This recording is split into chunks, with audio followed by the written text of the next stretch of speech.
Hello everyone, welcome to another episode of the Elden Ring guide. I think this is the 7th episode, I believe. Maybe the 6th? I'm not sure. I think it's the 7th. It was a really long loading time. So, on the day that I'm playing this, patch 1.08 has just dropped. So there might be some changes. So when I publish these episodes, I'll probably leave a TL, like whether or not my strats have changed. I'll have to do some more investigating on that. But it would appear that one of the strats we have used, that we did use for this guide, it was very brief. We only used it for one boss, but it no longer works. Don't worry, it's not a major boss. We won't have to redo anything. You can just skip that part of the video. I may even cut it out entirely, so you may not even see it. So to continue on, we're just going to jump up this ladder and up this area here to progress. And we're going to want to pick up all the smithing stones. So yeah, we're going to want to make our way up the ruin-strewn precipice. I should be able to open up the map. Yep, it's like right here, the Ravinevale Village. You just go up the ladder, and we're just going to keep going. Be very careful, though, because there are these guys hanging out, these vulgar militias. You're going to want to kill them, so they can drop poison everywhere.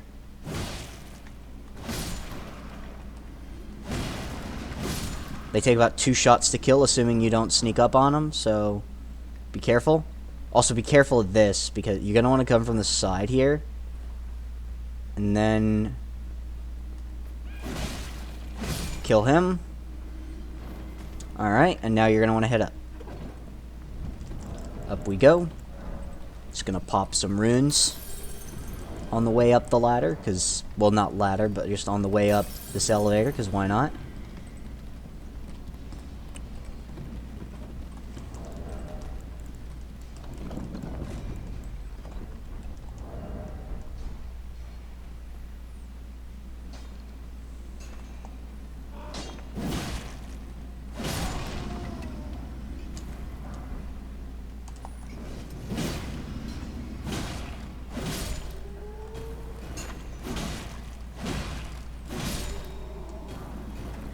So you're going to want to take all these guys out.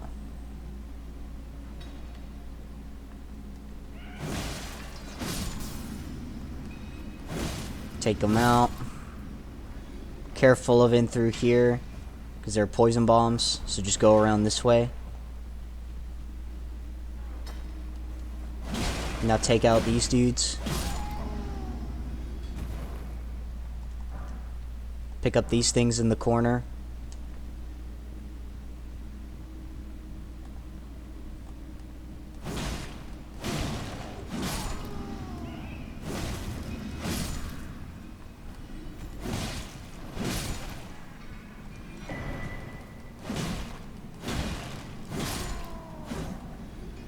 There we go.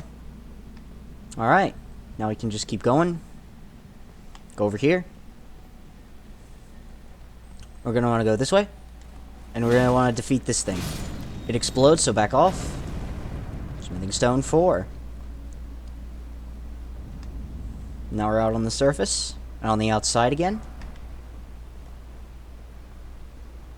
Yoink this side of grace.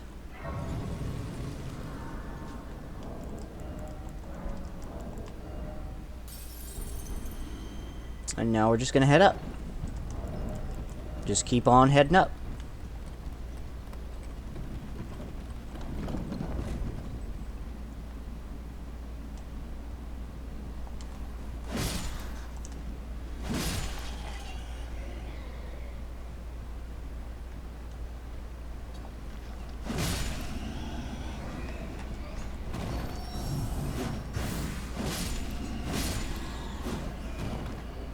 So once you've done that, you're going to want to go down this ladder, or you could just drop. We're just going to use the descend option, because that's just easier. Kill these dudes.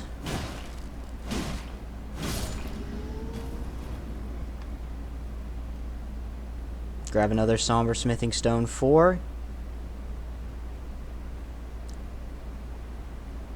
Head back up the ladder.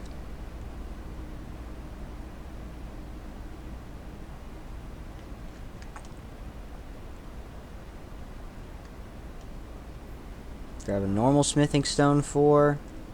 He's gonna head on up.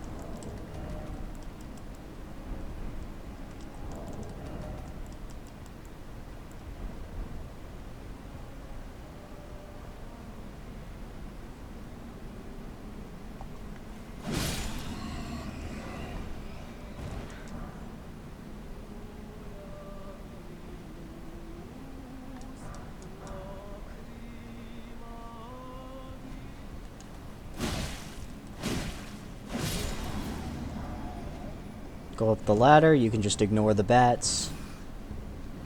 Just go up.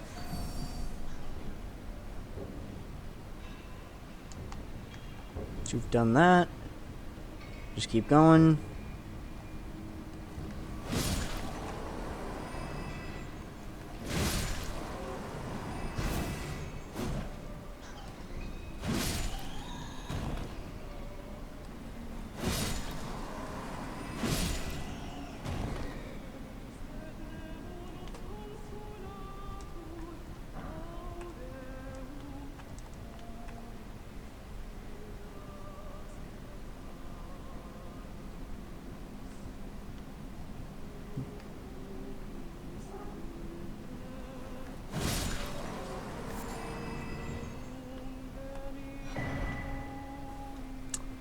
Just going to want to take out all these guys. You can notice that if you look on the symbol at the bottom left, you can indeed summon if you want to and or need to.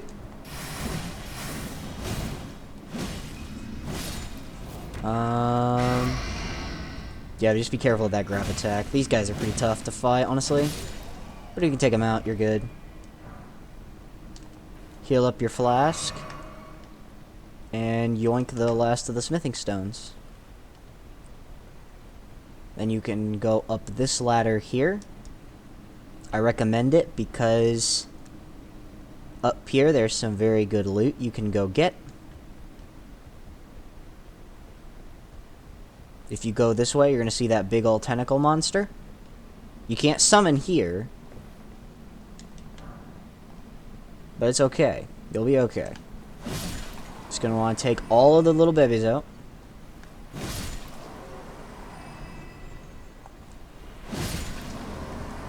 Pick up the smithing stone 3. Back away. Run at it. Ash of War. Then you're going to want to get a riposte. And then Ash of War again. There you go. You just defeated the monster. Go behind it to pick up the Serpent God's Curve Sword. So the way this is a curve sword type weapon. But what's unique about it is that if you have it in your offhand, it has a passive where every time you kill an enemy, you get a certain amount, you get I believe a 2.5% of your HP back per kill. So in enemies where you're just going to be clearing out trash mobs, that's very nice to have as like a passive stick. So, it's very nice. So now we're just going to want to head up.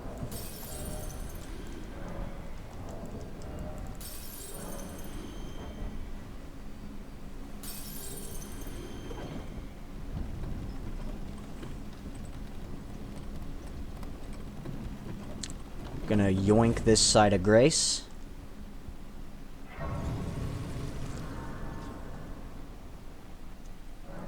And now we're about to go fight a pretty tough boss that you can summon for. And before you worry, yeah, you don't need Pickle Foulfoots for this. This boss does not provide that many runes to be worth it. You can summon for this Great Horn Tragoth, Blackguard, and Millicent. You can summon any of them as NPC summons.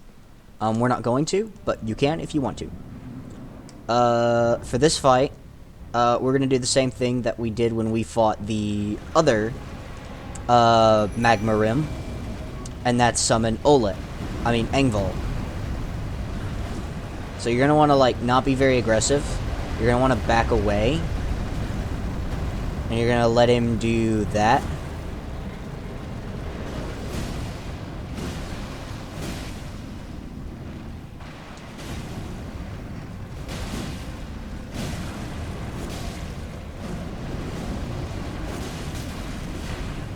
Back away.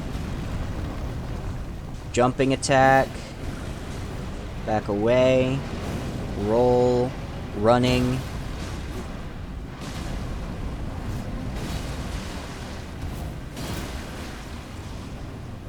Riposte. Now you can't hit him here because he's still recovering. But now you can. And now when he's doing this, you're going to want to run under him and just whack at his legs. So magma rims are can be a pretty tough enemy. Once you've done that, you're going to want to come over here. And you have 50k runes. So what I recommend doing now that you have 50k runes is leveling. In terms of leveling, you can level whatever you would like. Strength and dex are the recommended. Or strength, dex, or endurance. You could also level vigor as well. Having more health is never bad, but honestly, the only time you want to level vigor now is if you want to level in bulk. So what I recommend doing now is if you're just leveling like inches at a time, level like your strength. Because you're gonna need a decent chunk of strength later on. And with this, we're gonna want to head up this elevator.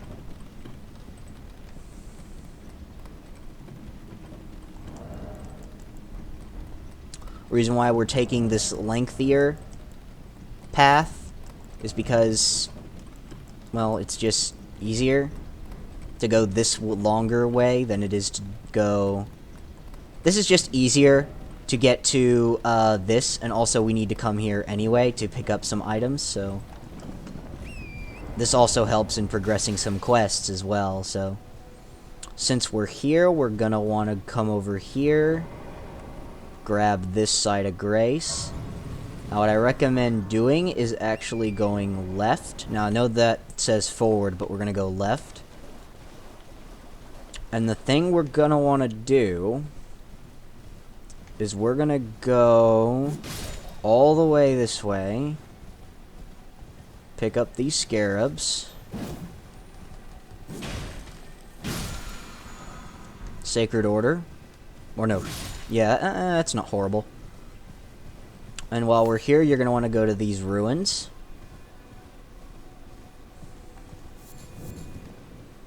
And you're going to want to collect everything here. So as you can see, you just got introduced to an Omen Killer enemy. Just kind of ignore him, just run around him. Or rather, lure him away.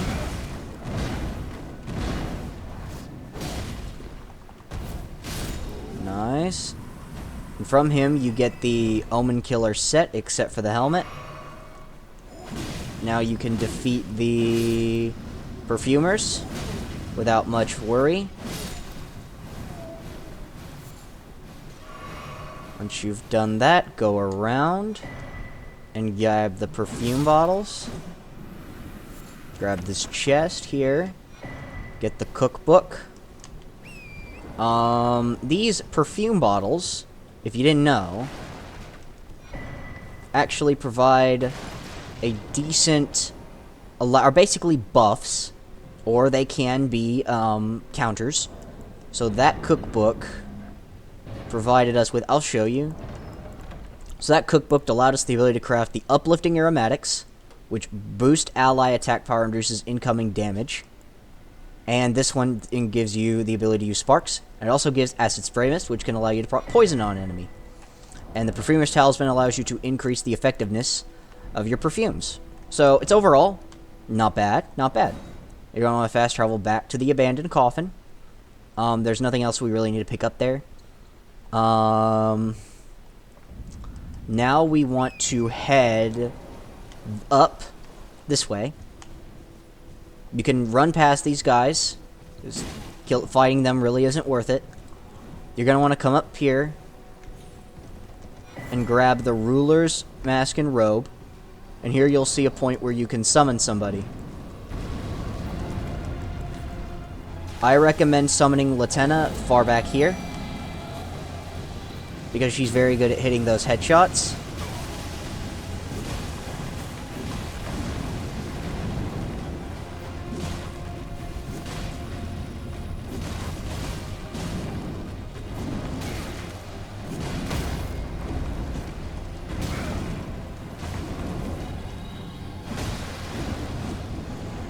As you can see, we managed to chase the dragon off. Now we're just gonna run up through the middle here.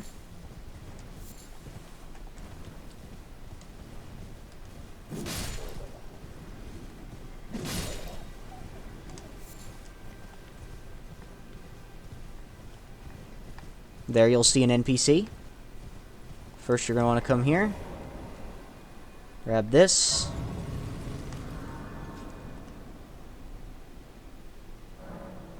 And here you can talk to Melina as well.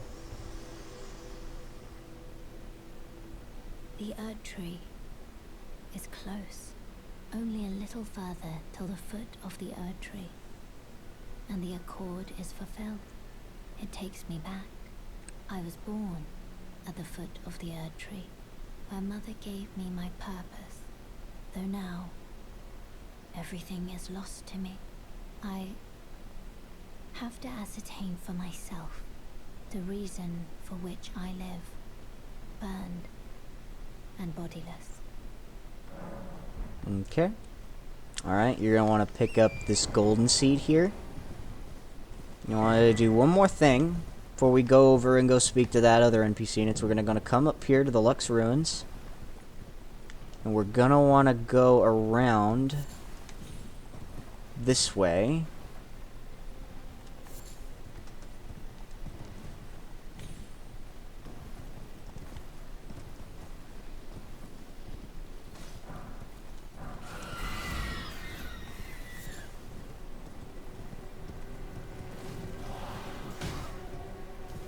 Grab these little skulls.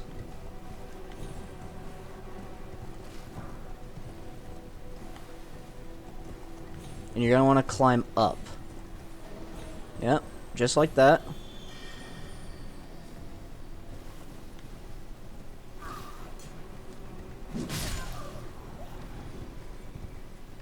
There is a little hole here leading to you in a boss room.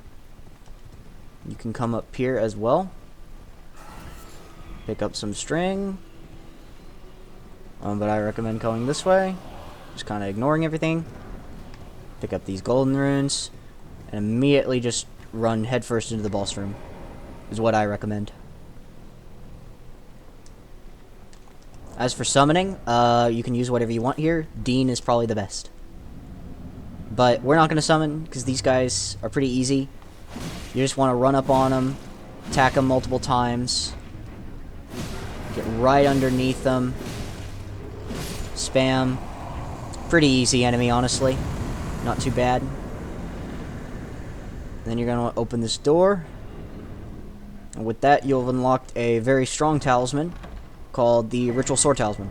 So, basically, this is a damage buff. This is a flat 10% damage buff as long as your HP is full. And it's 10%. So, as long as your HP is full, you get a 10% damage buff. So, it's a lot less conditional than the successive hits. So you could replace them.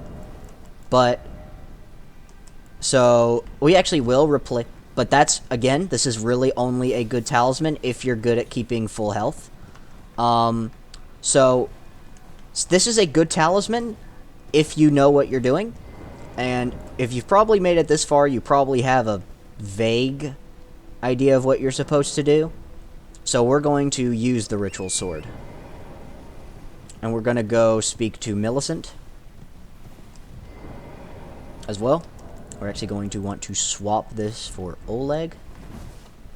Ah, we meet again. In truth, it's been smooth sailing for me. The Scarlet Rot has stilled since last we met. As such, I've been able to continue my journey, though rather vexingly, I realized that if I still had my sword arm, I could have aided you in battle. Now I'm tracing the path Melania took, after unleashing the power of the Scarlet Rot during her battle with General Radahn in the Caelid Wilds. I should like to meet her. This vanished woman. I think she's in the north, in the lands that lie beyond the Erd Tree. So now we're going to go around. We're going to go up. And here we're going to fight a Tibia Mariner. You're going to want to spam B as he does this, because this means he's summoning.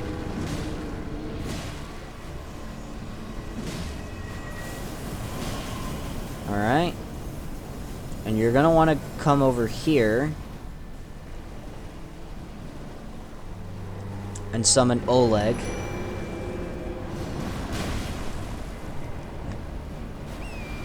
Whoops. Now you're going to want to fight him straight up.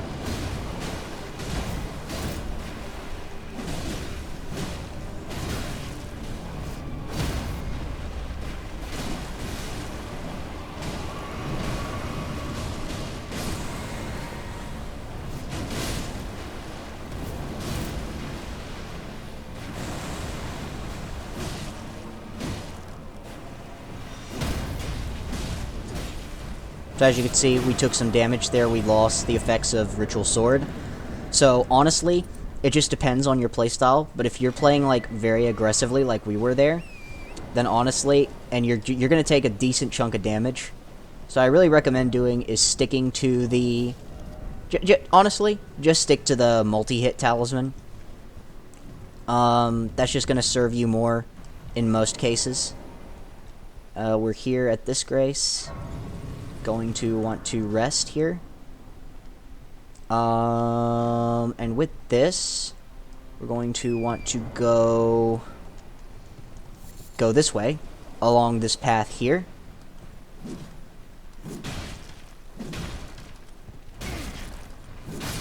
Just fight this and get the barrage skill. Ash of War for bows. It's decent, it's not bad. Now you're just going to want to go around. And you're going to want to collect these golden seeds. Oof. Be careful not to walk into those like I did. Over there you'll see a fog door. And that right there is a cave.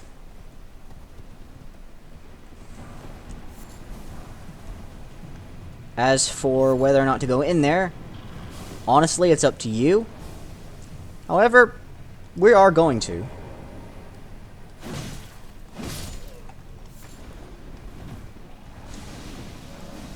So we're going to just pop this, both stone sword keys, and just quickly roll inside before they come get you. Just go inside. Activate this. And this is a poison cave. So what I recommend doing is equipping the Faith Talisman. And then equipping an offhand seal. Like this. And then swap back this to this. So that way you have an option. Because this is a poison cave. So that's why you're going to want that. Make sure you kill these dudes. These are Langdale Knights. These are a type of enemy you'll be seeing a lot of later.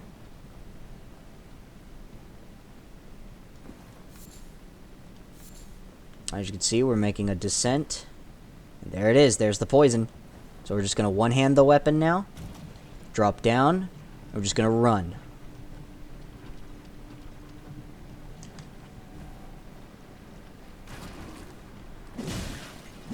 As you can see, that dude's pretty tough, so we're not going to bother. Just run to the other side. Yoink the poison grease. Just keep running.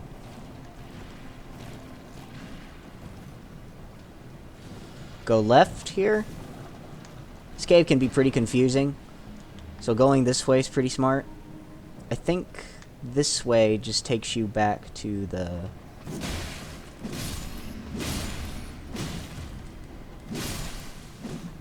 Do that. Get some lumps of flesh. It's not too bad, honestly. Now with this, you're going to want to come here.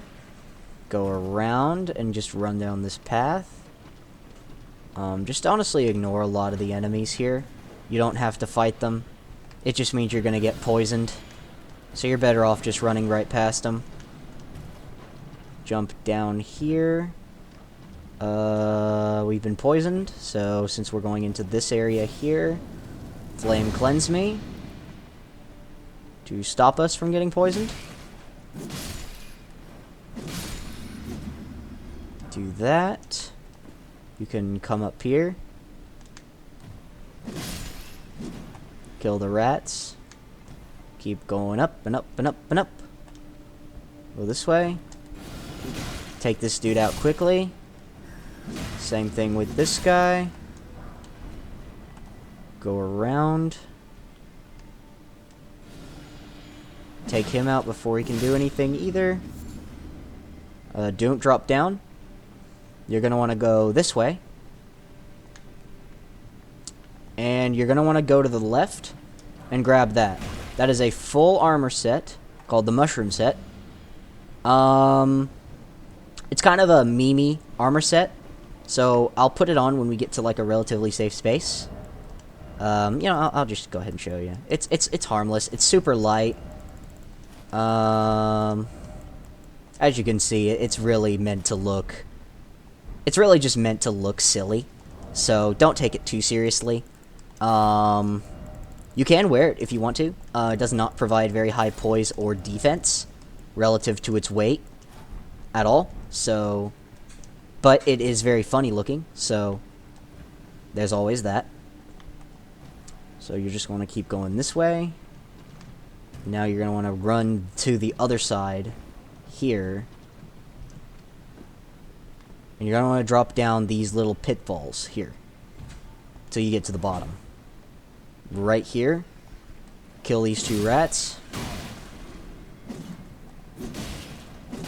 Nice job. Poison bone darts, not too bad. Drop down. Alright.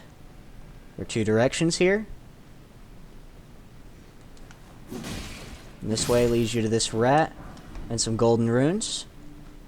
And you can just head the other way.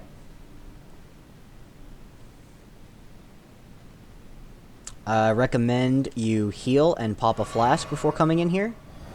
I recommend two-handing, although I do recommend keeping the Two Fingers Talisman equipped, though. Because there is poison in this area, and you could risk getting poisoned. You're going to want to be as hyper-aggressive as possible. You probably recognize these guys from the K-Lid Cave. So, take them out really quickly. There we go, just like that. Jumping attacks to break stance is super good. Otherwise, just getting right up on them is going to be your best strat. Being as hyper-aggressive as possible against these guys are what's really going to count. Riposte. There we go, took them out. And with that, we get the Kindred of Rod's Exaltation Talisman. This one is a very unique talisman. It provides a 20% damage buff if you or anyone around you is inflicted with poison. So that's obviously a very strong buff. Since we're not going to be there anymore, we don't need the Two Fingers Talisman. So you just swap back to the Carrion Filigree, unequip that. You can even decide to re-equip this since we have just enough weight for it. I'm just going to rest, and we can level again. And we can upgrade our flask. So I recommend leveling your strength to 28. And, oh, almost forgot. Level your flask as well. We have plenty of golden seeds to give ourselves 9 healing flasks and 2 cerulean flasks. It's obviously a very strong... We're obviously very well equipped now. And now we're just going to want to head back up. Kill this dude on the outside. Now we're just going to want to go along this path. Just keep running. Pick up these little items you see on the way, of course. Go, like, far right here. Kind of avoid these spouts. They do massive fire damage, so just be careful. You don't want to get caught by them.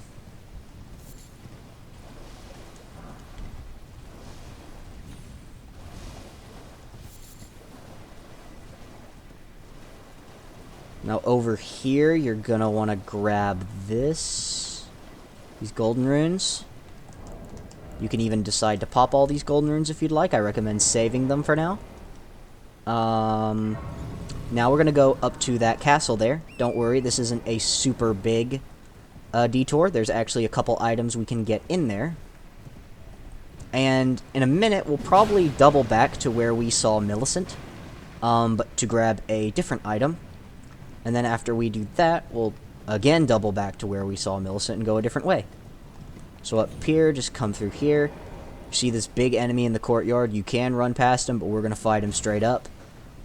When he does this move, I know he did like a big AoE explosion there, but getting real up close with him is going to be like your best strat.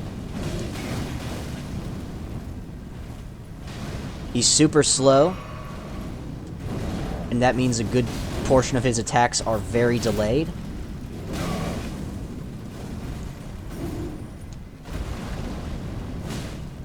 But that also means that his attacks have very long recovery times, and you can take advantage of that pretty easily. With that, you've defeated him, and you got a very heavy weapon. We're not that concerned about it. We're just going to roll through here, pick up the Armorer's Cookbook 7, and then you're going to want to go all the way to the top. You're going to want to grab all these, and you'll see that little dialogue thing at the bottom. Probably wondering what that is. Well, it's this little ghost on the other side of this thing here. And he has, next to him, the Fire Scorpion Charm. So, since we've picked up one of these Scorpion Charms, well, we've actually picked up two now. Basically, this raises your fire attack, but lowers your fire damage negation. So if you're using something like the fire pots, for example, these are very good to boost your fire damage. Same thing goes with the Sacred Scorpion Charm. If you're using holy pots, you could use that as well, which is actually what we have used against some of the Deathbirds. But it's also worth mentioning that the damage negation these lower, it only lowers physical damage negation, which means you can kind of offset the effects of it by just wearing heavier armor. So I recommend doing that if you're going to use these, which is sort of what we're doing right now. So for now, we're just going to want to run past all these things. We're going to want to pick up some loot, but not a lot. We got ourselves the Langdale Soldier Gauntlets. We don't really care too much about that. While we're here, we are going to want to keep Oleg, and we're going to fight another Magma Worm. Consume that. Consume this. As you can see, decent damage, but not a lot. You're going to want to get off your horse, though. Run up to him, jumping heavy. Do some normal swings. Back away from his charge attacks. Do a jumping heavy on him. Bloodhound's Finesse. Riposte. Nice bleed proc there. Now you're going to want to wait. You're going to want to back off quite a bit here, because he's going to do his doing forward. Then you're going to want to go underneath him and start slashing at his ankles. Yeah, he's going to do some decent fire damage, but it is not significantly more than you would get by just standing in front of him. And here you get the advantage of being able to hit him. And be wary of his big stomps as well, and his big swings. If it wasn't obvious, you can still stagger him while he's doing this. I messed it up there because of the ledge, so you also have to be very careful of the geography as well. So you're going to want to back away here. Probably just kind of back off a lot. Like, back kind of the whole way off. And if you want, you can kill this thing that's spamming spells at you. So that was easy. Easy enough, anyway. And now you can get back to slicing his ankles. You see those, like, big attacks that he does? Careful of those. With this, I didn't dodge correctly, but you're going to want to dodge the second he kind of brings his sword up. Kind of like that. And it'll do, like, a little bit of a snap motion. And there you go, you just took him out. Alright. He has very high health and resistance. But as long as you do that. Now, in through here, you're going to want to ride Torrent. Pick up these runes. Over here, you'll see our good friend Alexander. So you're going to want to get off this. Get off the horse. And speak to him.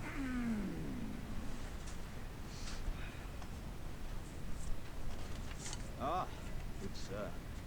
What business might you have in such a place as this? I hardly think you're here to temper yourself with flame, considering that fleshly form of yours.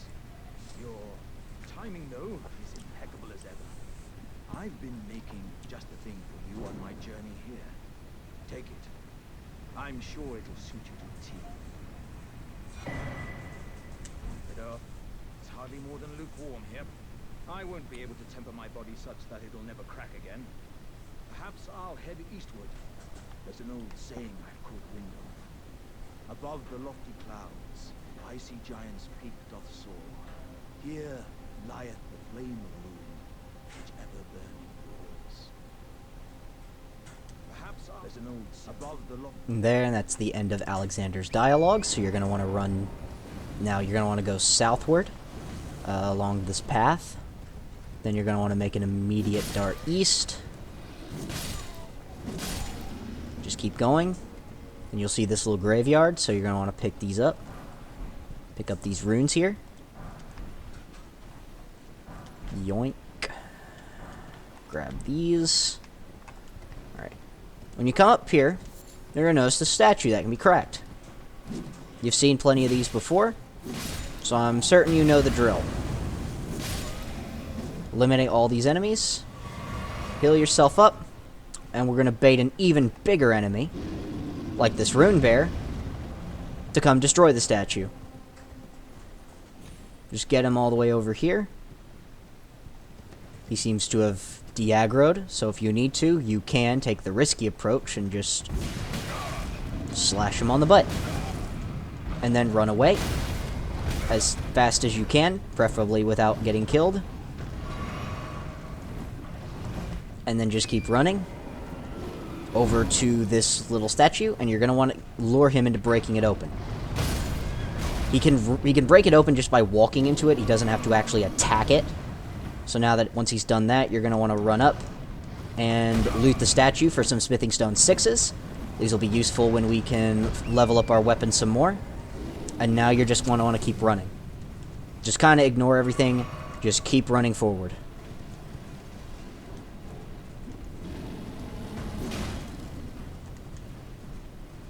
What you're going to want to do is keep an eye on the right side. Because over here, there is a Side of Grace that you can pick up with another very essential item for this run that we'll be using a little bit later. Not now, but later. And this is the pulley crossbow. And what makes the pulley crossbow unique is, A, it's a somber weapon. It's a crossbow. But what's very special about it is that it fires 3 bolts at a time. Now that seems expensive, but it also is very high damaging. Not to you, but to your enemies. It's not upgraded yet, so it's not going to do insane damage. But it's decent. And while we're here, we're going to want to pick up a couple of items. The first one being on the right, and it's a prattling pate, the You're Beautiful. This is actually an essential item for a quest line, a box quest to be precise, so I recommend picking that up. And as for summons, I recommend picking Lutel here, because we're about to fight another boss. First thing you're going to want to do is take out these mages.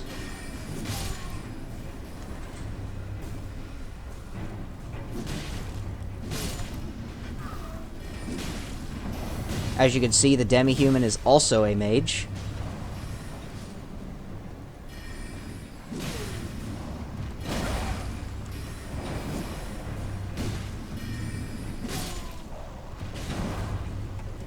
Once you've defeated all of those, you can jump down and you can begin hacking away at the demi-human.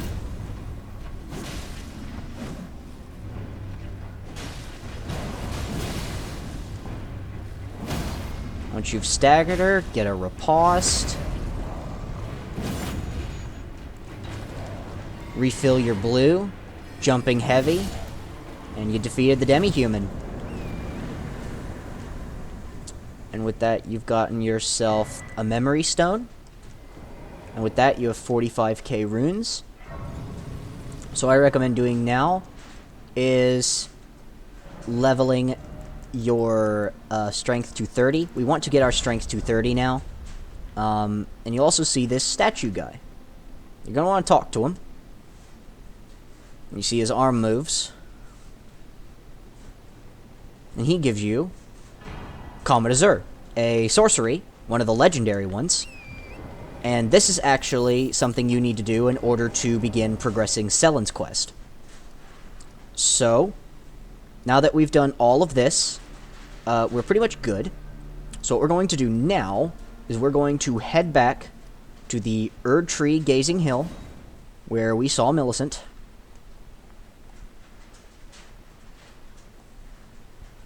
And then we're going to go pick up another essential item we're going to need to take out a very tough boss later on. And it's actually not too far off from where we are right now. We need to head back up here to where we saw the Tibia Mariner.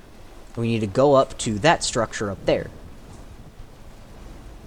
We need to go around, go up, go up. And behind this structure here, there is a catacomb. And in this catacomb holds some very valuable items that are going to be very essential to this run.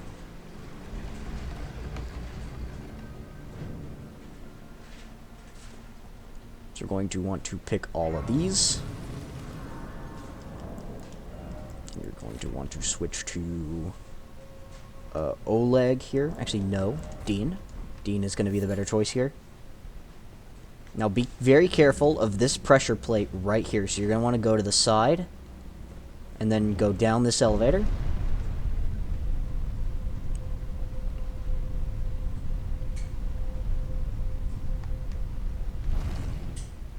Now, with this, you're going to want to go up again. And you're going to want to grab this. Grave Glovewort 5. Not bad. And now, I actually recommend calling that elevator back down, because you're gonna need it to come back down later. So we'll just call it down and then we'll leave it.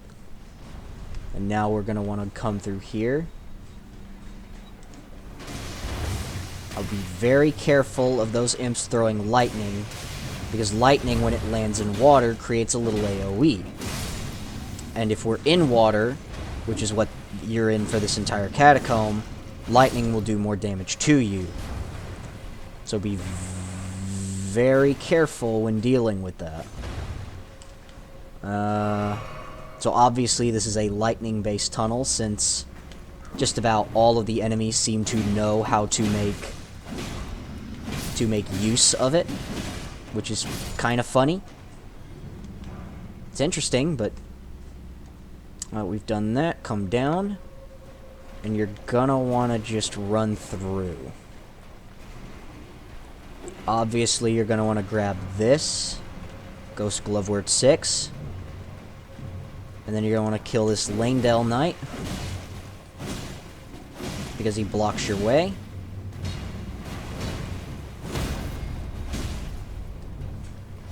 There we go. Nice job. Then you're going to want to go up the ladder.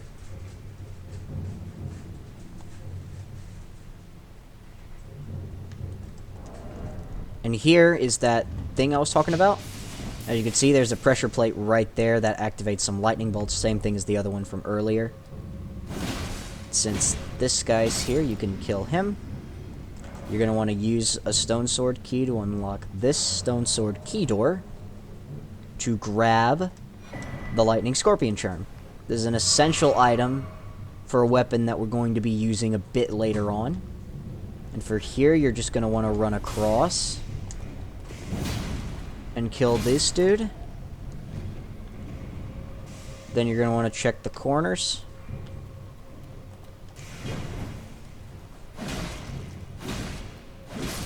Do that, and then take on the Lindell Knight.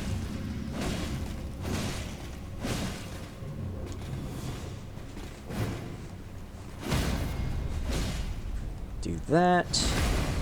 Defeat him. Do this. Unlock the gate. With that, you're gonna want to go across. Roll. Grab it.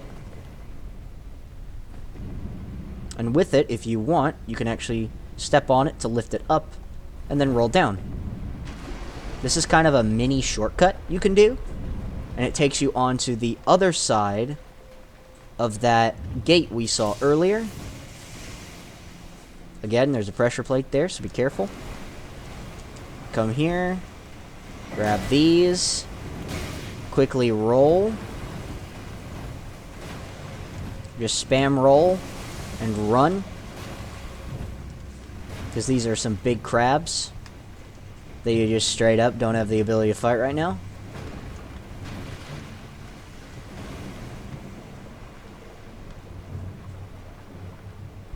There is a way out of here.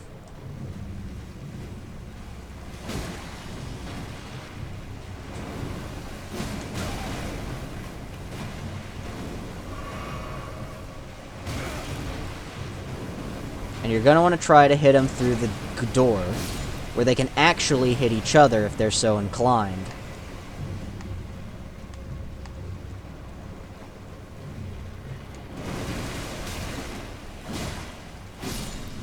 So they can hit each other. Once you've done that, just run. And now you're going to want to come over to this lever here. Pull it open. And this gate here will open. And then you're going to want to go back to those stairs earlier. Run past these pressure plates.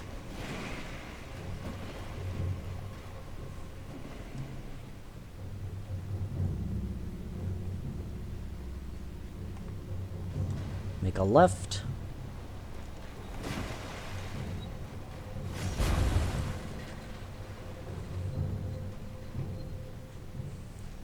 And go up. Heal.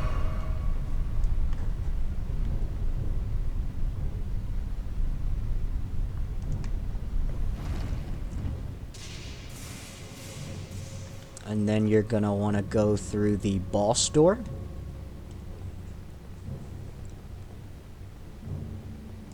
Pop your flask. And then summon Dean. Then you're going to want to run up to him.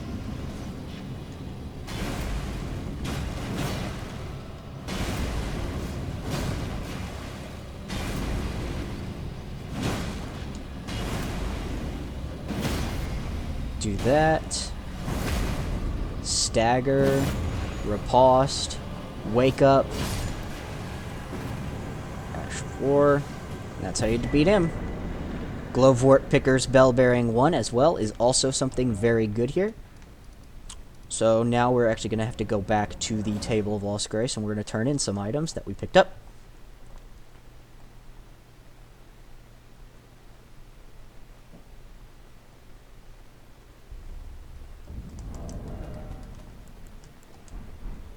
So we're going to want to head left. And we're going to want to turn in that. And now we can upgrade all of our normal level summons up to +3. As long as we have the runes, that is. And in terms of items we need to buy the rest of these. Buy this. Buy these two, because those are very important. And with that, you can now go this way. Make a left. As you can see, this is part of the new patch for 1.08. We can't use it because we haven't unlocked the Colosseums. And while you're out here, you'll see Rogier's asleep. So that's that. And with that, you're going to want to go this way. And you're going to want to go speak to Fia. I am pleased. Would you like me? And you're going to let her hold you. If you want, you can craft some items. I recommend crafting the Throwfrost ones if you can. Out of all of these, the most useful one is the Uplifting Aromatic. You can choose not to if you want. My dear, might I ask something of you? Could you please find the owner of this dagger and return it to them? A certain person gave it to me as a gift. It's a very precious thing. It must have a special place in the owner's heart. So I would like for the original owner to have it back, if you wouldn't mind. Then Right. good day. And with that, we can now go give that to the owner. And interestingly, the owner is actually not very far off. Is actually in this same round table hold. If you want to get rid of the health debuff, just go ahead and pop the Baldachin's Blessing. It doesn't matter. With that, it's actually D that owns it. So you're going to want to turn it into him. Well, what have we here? How did you get your hands on that dagger? Well, that hardly matters. I know very well whose dagger it is. Why don't I return it to them for you? Good work bringing this to me. Alright, and with that, you're going to want to rest at Disgrace. And you'll see D will be gone. And then you're going to want to go this way.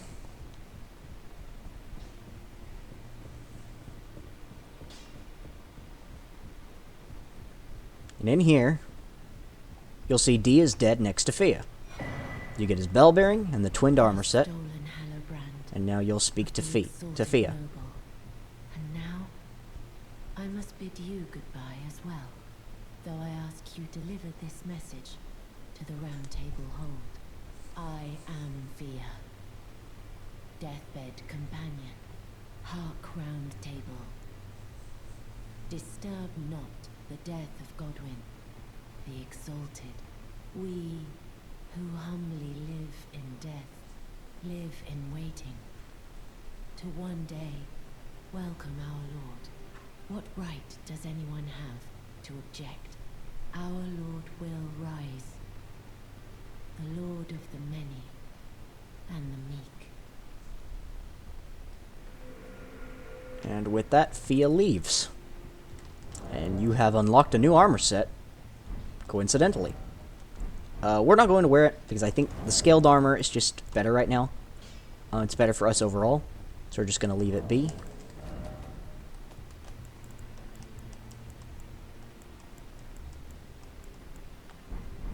So while we're here, we are going to want to speak to Brother Corin. I have been waiting for your return. I've decided to leave the Round Table Hold. I'm off in search of a noble scholar known as the Gold Mask, to beg his instruction. We may not meet again for some time. If there's any incantations you wish to learn, now's the moment. In terms of incantations, there really isn't any we particularly want to learn. But I'd say the number one we do want to learn is Flame Fortification. May the golden...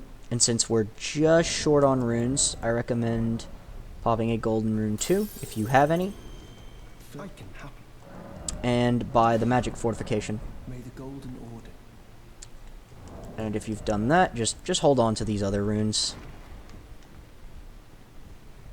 Journey to the capital. The two things you may be up. He has nothing new to say, so that's fine.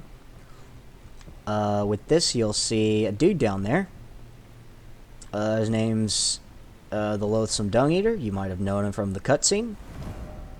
We're gonna leave him alone because we have no business with him right now. And we're gonna go back again to the Erdtree Gazing Hill. And we're going to go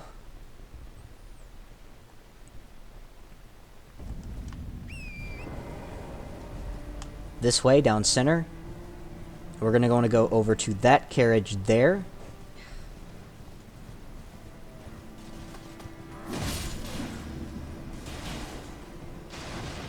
We just run to the back of it. Off the horse. Jump up. And inside of it is the Great Shield Talisman. This boosts the guard boosting ability of your shields. It works better on small shields as well, despite its name. So that means these shields are, again, super viable. And now you're going to want to run this way. And you're going to want to grab that little scarab up there. Hit it twice. You get the Bloodblade Ash of War, which is a ranged attack. And you're going to want to keep running.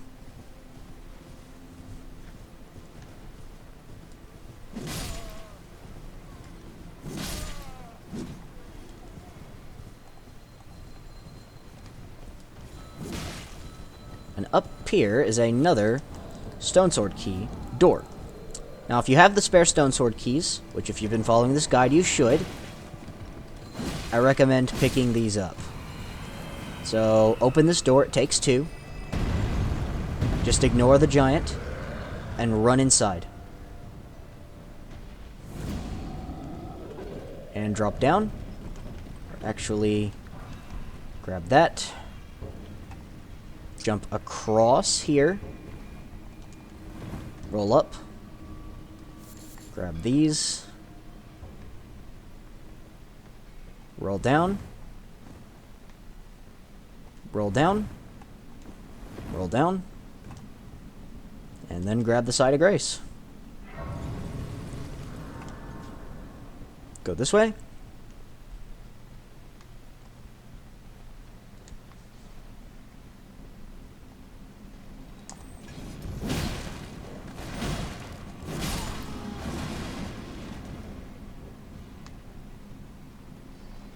And in here you'll get more Smithing Stone 5s. You might be wondering, so far this seems like a pretty normal tunnel, just more Smithing Stones, so why do we pay 2 Stone Sword Keys to come in here? That's because there's some special items in here that are going to be very useful to us, and while are not essential, are borderline essential. So we're going to come up here, and we're going to grab, kill these wolves, grab that, the Baldric Talisman +1. Very strong talisman. Boosts your lightning damage negation by, I believe, about 13%. So it's going to be very useful against the many bosses that use lightning attacks. So you can look forward to us equipping that. Now you're going to want to come down here. Actually go up this ladder.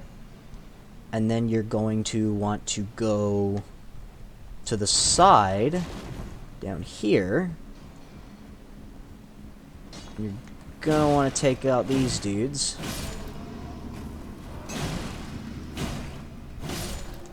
Pick up these smithing stones and golden runes. Instead of dropping down the normal way, you can just drop onto the roof.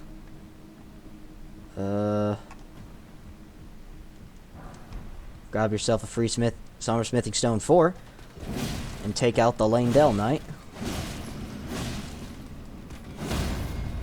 Take him out. Take out the other Leyndell Knight behind you.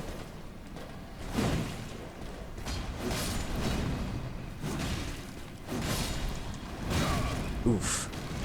Back away. Attack. Take him out.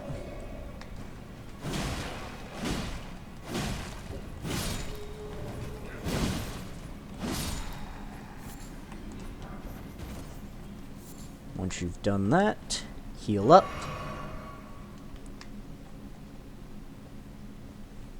Go behind here if you want to. Just go this way. And back here there'll be some more smithing stones, including a somber smithing stone 5.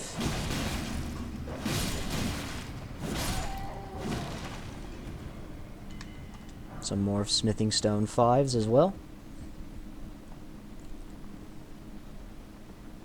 Then you can go this way.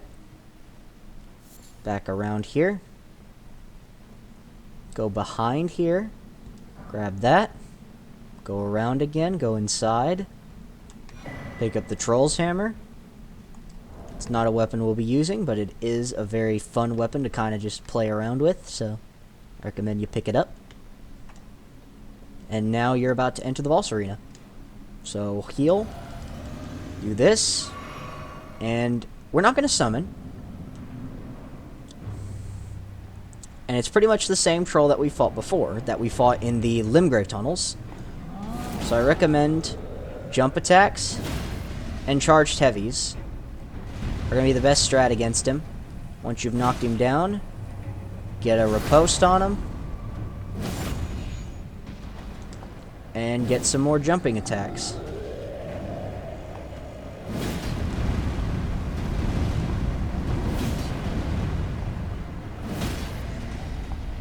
Once you've done that, you'll have defeated him, and you'll get the Great Club. That you can now leave, go back to the entrance.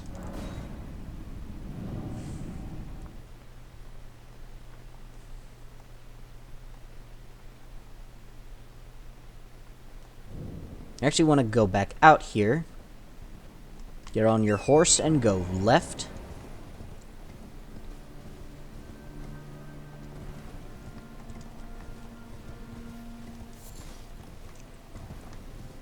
You're going to want to come here and you'll see this little summon sign. And you're going to want to activate it to invade Riley's world. This is part of the Volcano Manor quest. And we're about to go fight a tough enemy. He's an NPC. He has a crossbow that inflicts Scarlet Rot on you. And a fast dagger that also inflicts Scarlet Rot. But if you use your Ash of War, you'll be fine. You could take him out pretty quickly. You have a +6 weapon as well, so you should be able to take him out pretty easily as well. At that, you've now been let out. And now we're going to go... We pick up Surpress's Vial, which is a talisman, which in case you don't know what that does, it eliminates all sound made by the wearer during movement. It's very good for stealth builds. And the Black Key bolts, in case you're wondering, are very similar to the Rotbone bolts. They cause Scarlet Rot. So that's very good. Now we're going to go on to the left side. Instead of going directly into the castle, for now we're just going to go to the left. Don't worry, we'll come back. We'll go into the castle in a minute. We just need to go to the far left because there's a very useful item down there.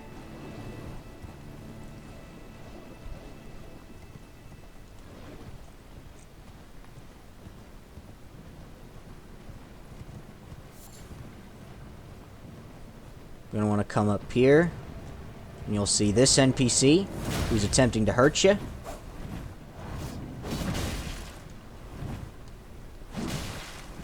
As you can see, he's using both Poison and Scarlet Rot via the Poison Mist Ash of War. Not Ash of War, but, spell. So, take him out. Back away. He drops the Anspur Rapier and the Marais Mask and Robe.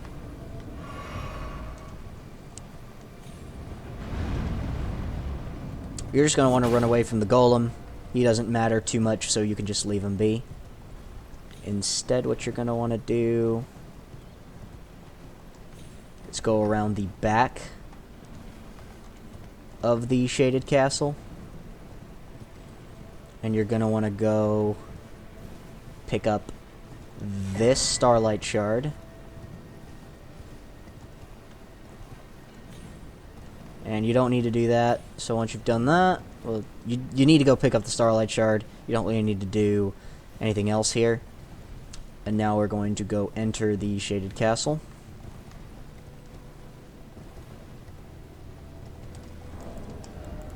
Recommend popping some runes if you've got any.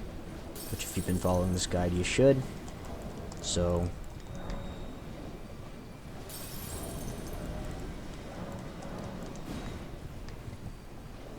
keep an eye out on the left side of the wall, in case you see one of these. This is an entrance that you can use, and jump up. And with that, you can unlock this side of grace. While we're up here, we're going to pop the rest of our runes.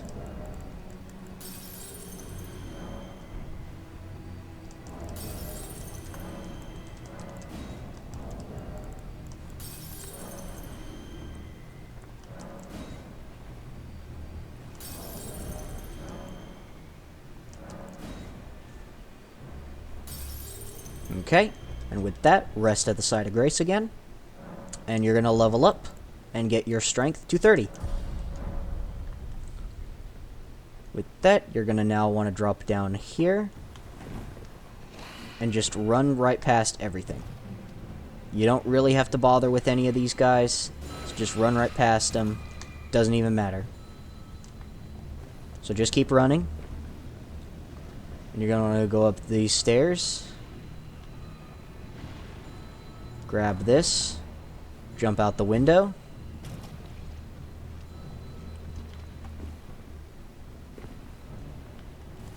go up this ladder,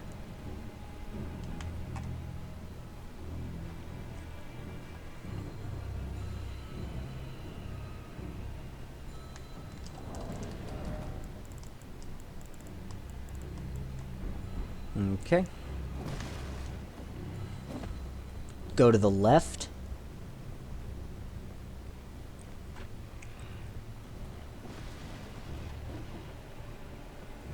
Don't bother with that item there.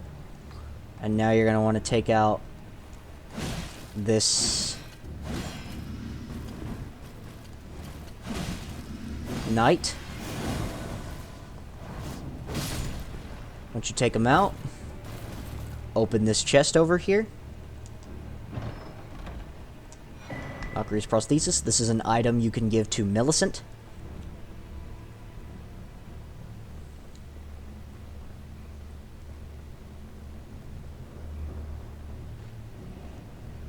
Now then, you're going to want to come back over here to this opening, run through here, jump onto this other side, jump through here, and then jump up. Grab that as well if you'd like. And then you're going to want to grab this grace. Now, there is more stuff to do in the castle, but that stuff comes much later once we've progressed further. So for now, we're just going to return to Millicent and give her the Valkyrie's prosthesis.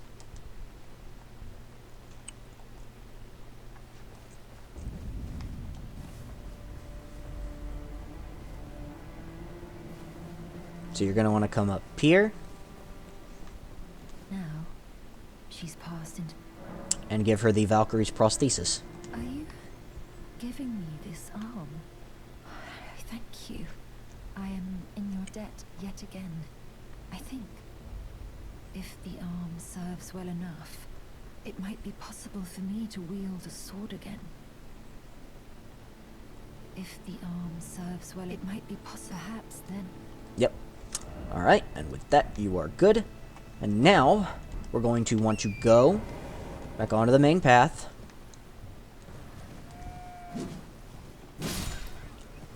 And this time, we are going to want to run straight up through the middle of all this. So just keep running.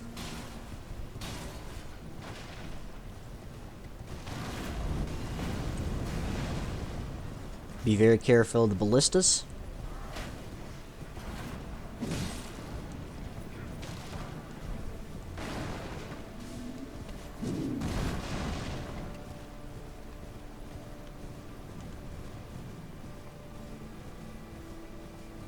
You're going to want to come to this side.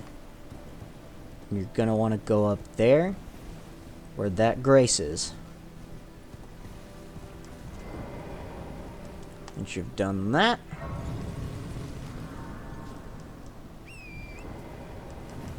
you're going to want to set the time to night.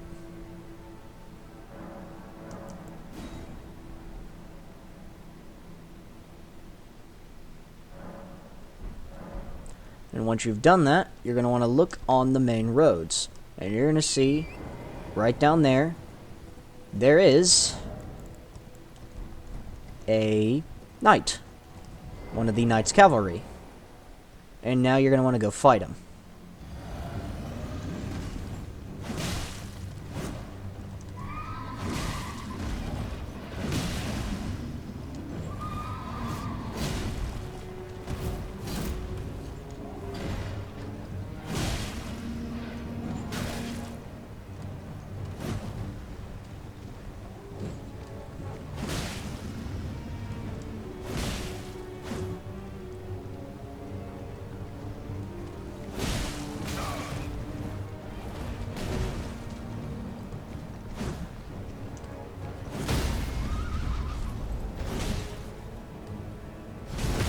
Get a riposte on him. Heal. Back off. Ash of War. And you defeat the Knight's Cavalry.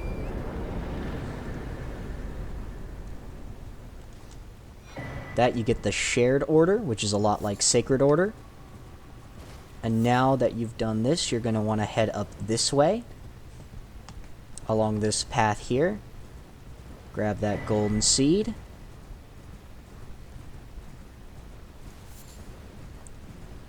You'll want to kill these guys here and pick up this map.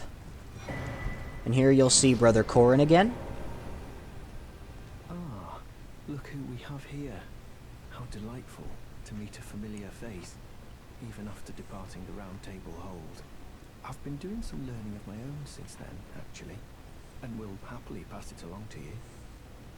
So what you're going to want to do here is, out of all these incantations, you're going to want to pick up the Lightning Fortification, as that's the only one you're really going to need out of here. And to be honest, it's the only one you can use anyway. So with that, you're pretty much good here. If you want, for fun, you can also pick up the Rejection. It's not too bad. And then you're going to want to talk to him about the Noble Gold Mask. I'm yet to find the Noble Gold Mask. I suppose he'll be closer to the Erd Tree. The path ahead might be perilous, but tread it I shall. Since departing the Round Table Hold, I've come to understand, in my solitude, how little it is I truly know. With that, you're gonna want to leave him alone, and you're gonna want to go up this path.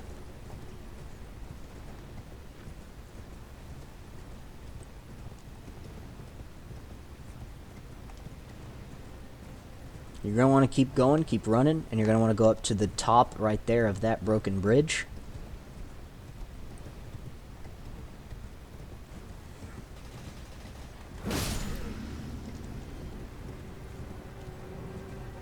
And up here, there will be a site of grace, a portal, and a merchant. So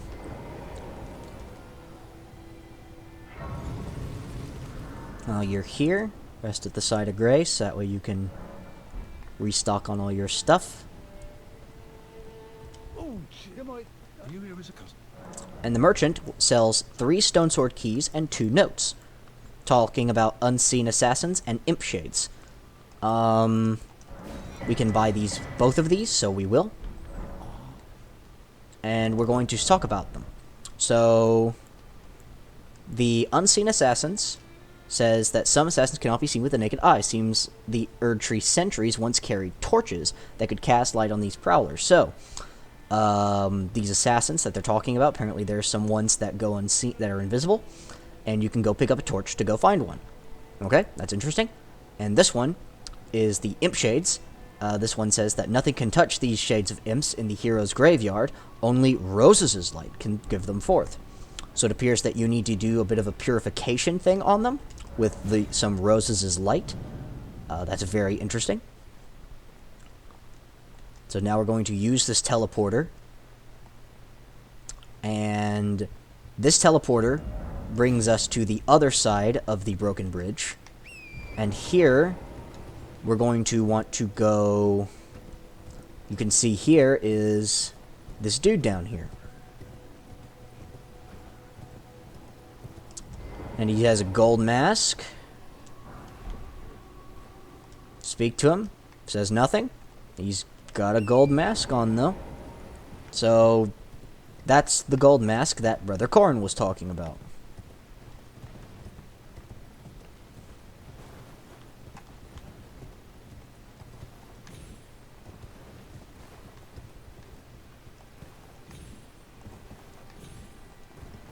With this, you're going to want to go over to that windmill.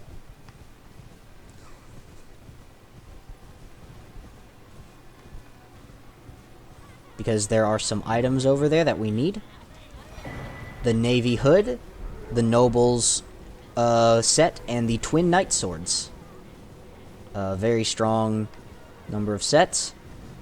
And then we are going to want to head right.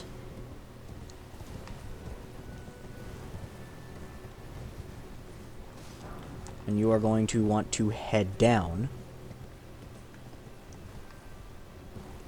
Down this way. Down to that side of grace there.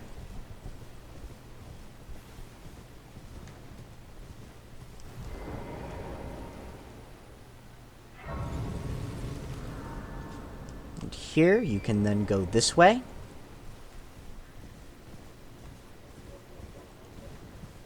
And also drop down here to the bottom of the forest.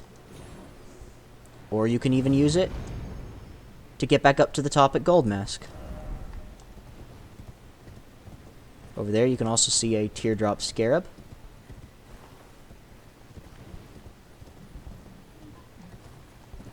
That you can actually fall down to.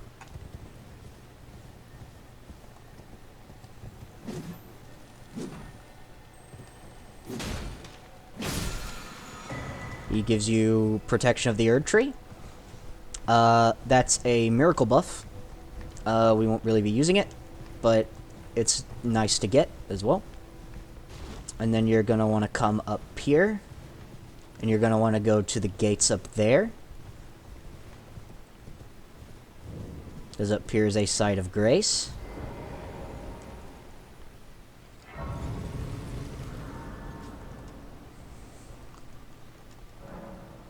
And now we actually want to go back to where Brother Corrin was. And there's actually, because it's on the way to where Brother Corrin is, we actually want to mark this location right here, this little set of structures. We're going to go back here.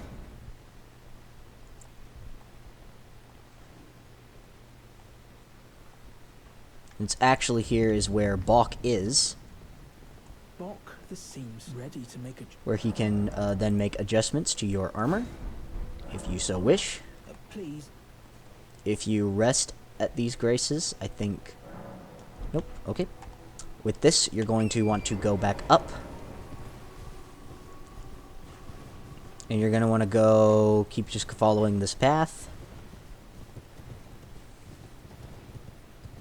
Take out these dudes.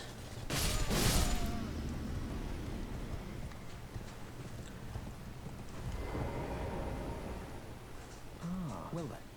And then you're going to want to tell him of the Noble Gold Mask's whereabouts. Do you sport with me?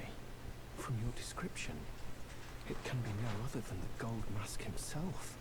Of course, I knew he would be close by. Bless the Golden Order and its benevolent rays, and to you too, my sincerest thanks.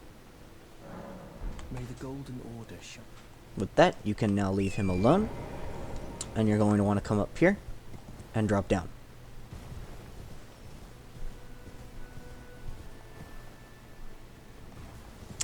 Over here, you can see this church. And you're going to want to go in this church for not only the sacred tear, but also to wrap up Yura's quest. Eleanor, seems I am no match for you, but I've learned a thing or two myself. You see, I've sliced the finger off. Please. Please, Eleonora. Yield to the cessplat no longer. Do not stain the immaculacy of your sword. Your flesh. Your fire. That Yura dies, and you get the Naga Kiba. And here you've been invaded, so you cannot fast travel. And in comes Eleonora to invade us. Make sure to consume your flask, and here she is doing a dragon breath attack. Use your ash to stun her. As you can see, she's using a twin blade and dragon communion incantations.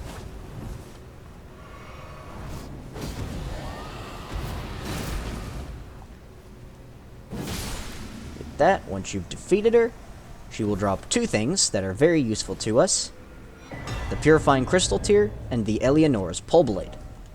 The Purifying Crystal Tier will be very useful when we fight a boss much later. With that, you're going to now want to go back to the Road of the Iniquity side path.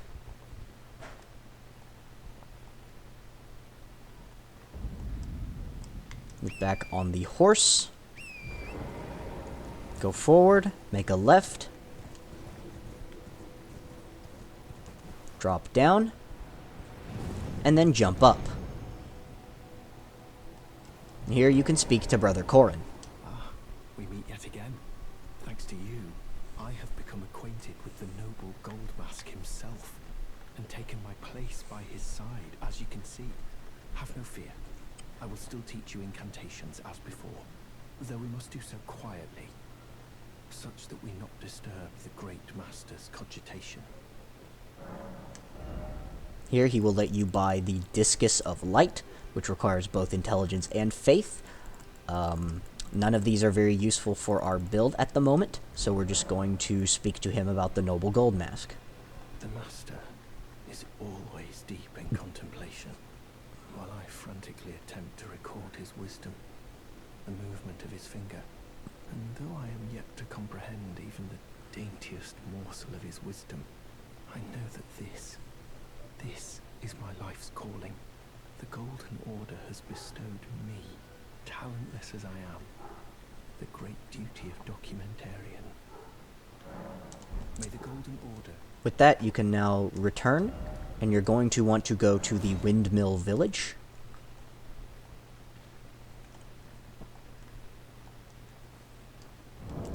Now, what you're going to do may shock you, but you are going to want to... We're going to need to go farm, because we need to get the some holy water pots. Not for this upcoming boss fight, but we will later. We're going to need to go up, pick up all the items in the village, just run past all of the dancing ladies.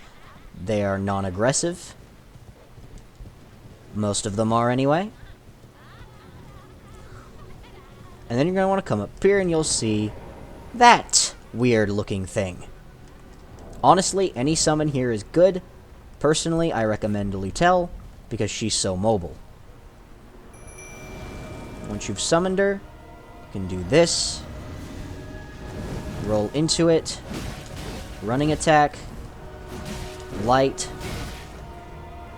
Light. Roll. Light. Light. Back away. Roll. Running attack. Roll. Running attack. Roll into it.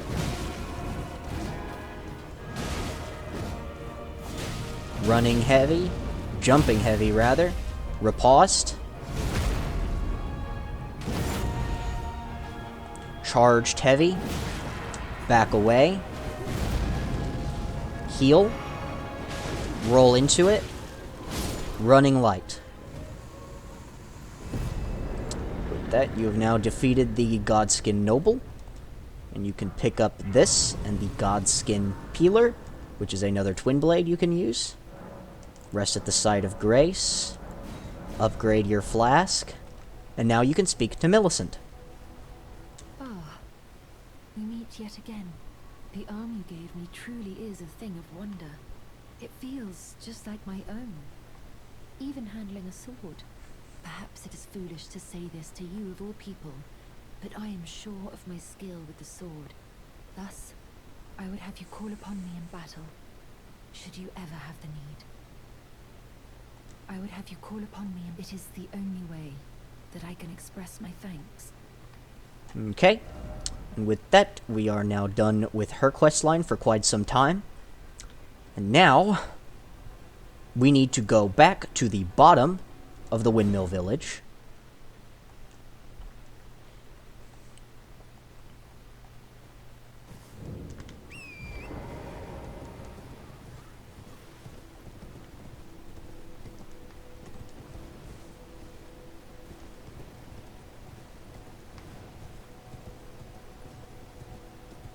Then, once we get to here, we're going to need to make a right along this path.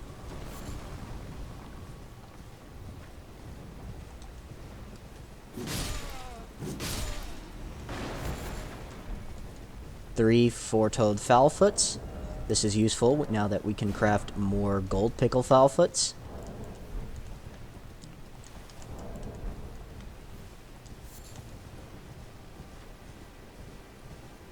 You're going to want to come here to kill this, and it will transform into one of these, and you're going to want to stun lock it using the Lion's Claw. Not Lion's Claw, but Bloodhound's Finesse. Defeat it. It will be gifted a larval tier. Then you're just going to want to keep moving.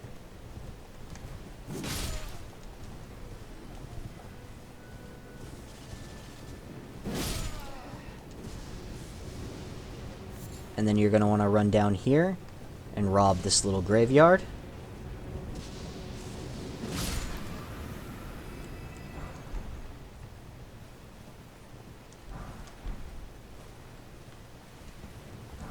And yes, this will be a running theme.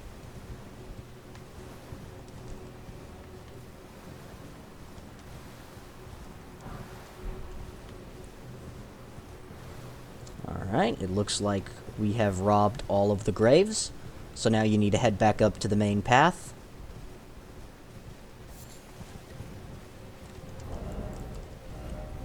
And we're actually going to want to swap talismans here, so swap this to this, and swap this to that. And then you're going to want to swap this for this. Come up here. Grab this side of grace.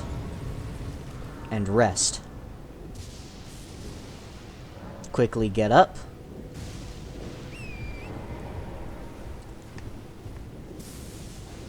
And you are going to want to head this way.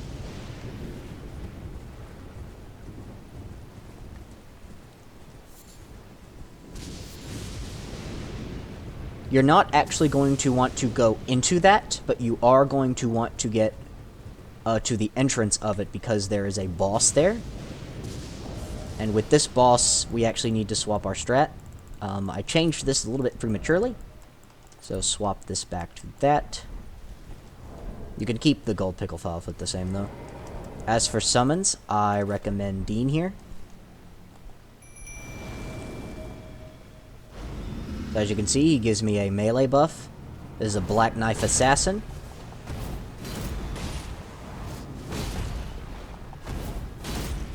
As you can see, we're getting some pretty high damage off on him.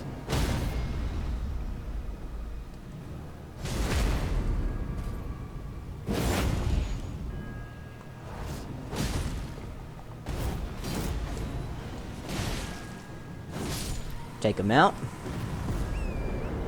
Now you can leave him alone. Drops 10k runes and the Black Knife. Then you're going to want to go over here.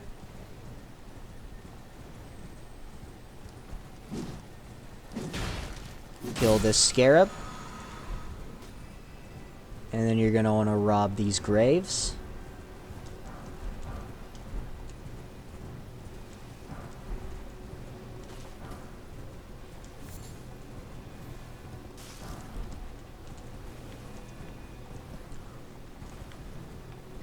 And you're going to want to drop down. You can kill this knight if you want to.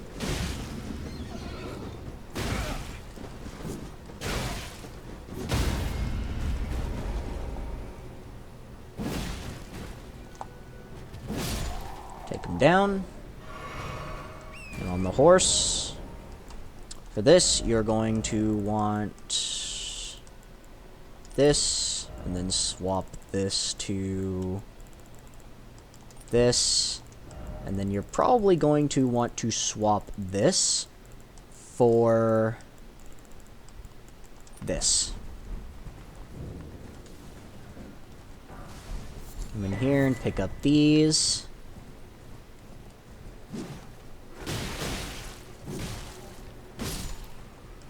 Kill these dudes. Yoink the chest. Once you've done that, you can come up here, and you're gonna want to go all the way to the top. If you want, you can choose to reset. I recommend changing your summon to Latenna.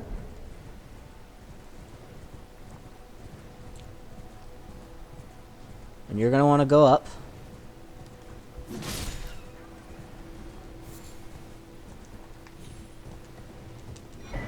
Grab yourself a stone sword key. Fill up.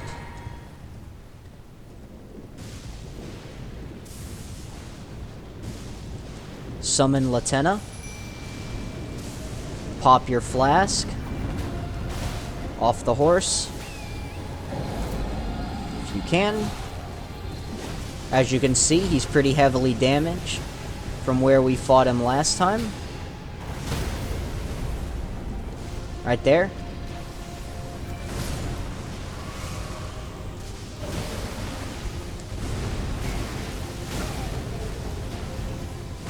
As you can see, we're getting pretty messed up here.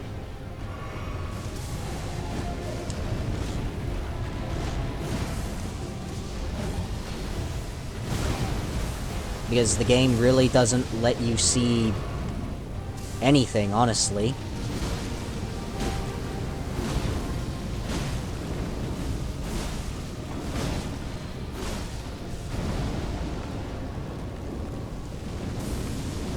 As you can see, he's just doing a lot of fire attacks right now.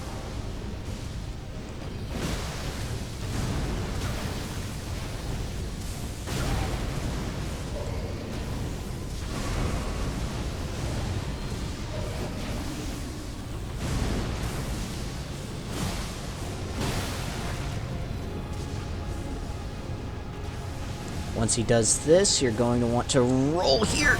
Okay, never mind, don't roll there.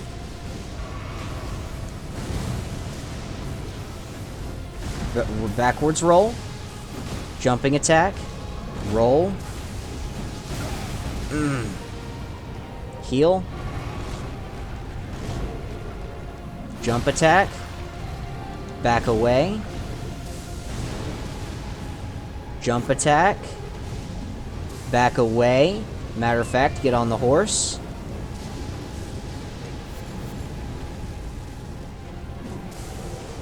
Get off the horse at this distance.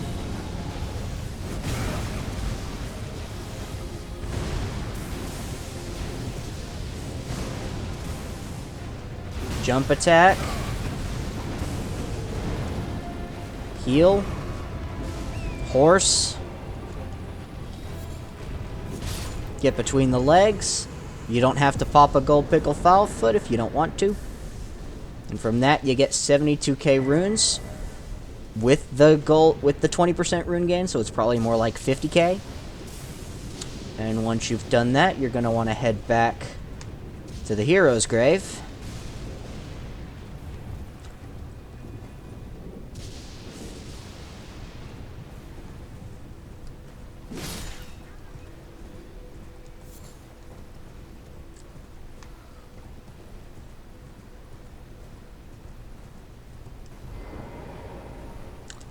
Open it up.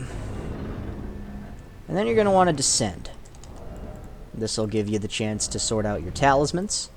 So swap this to this. Swap this to this. And swap this to this. And the reason why we're not going to re-equip the stamina regen talisman is because our physic does the same thing.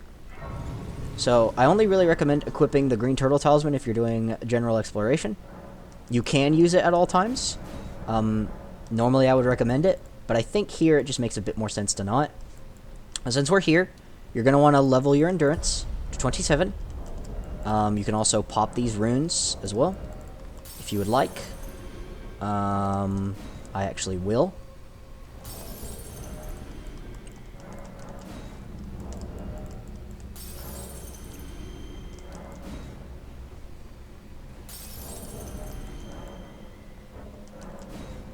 So you have this stone sword key door.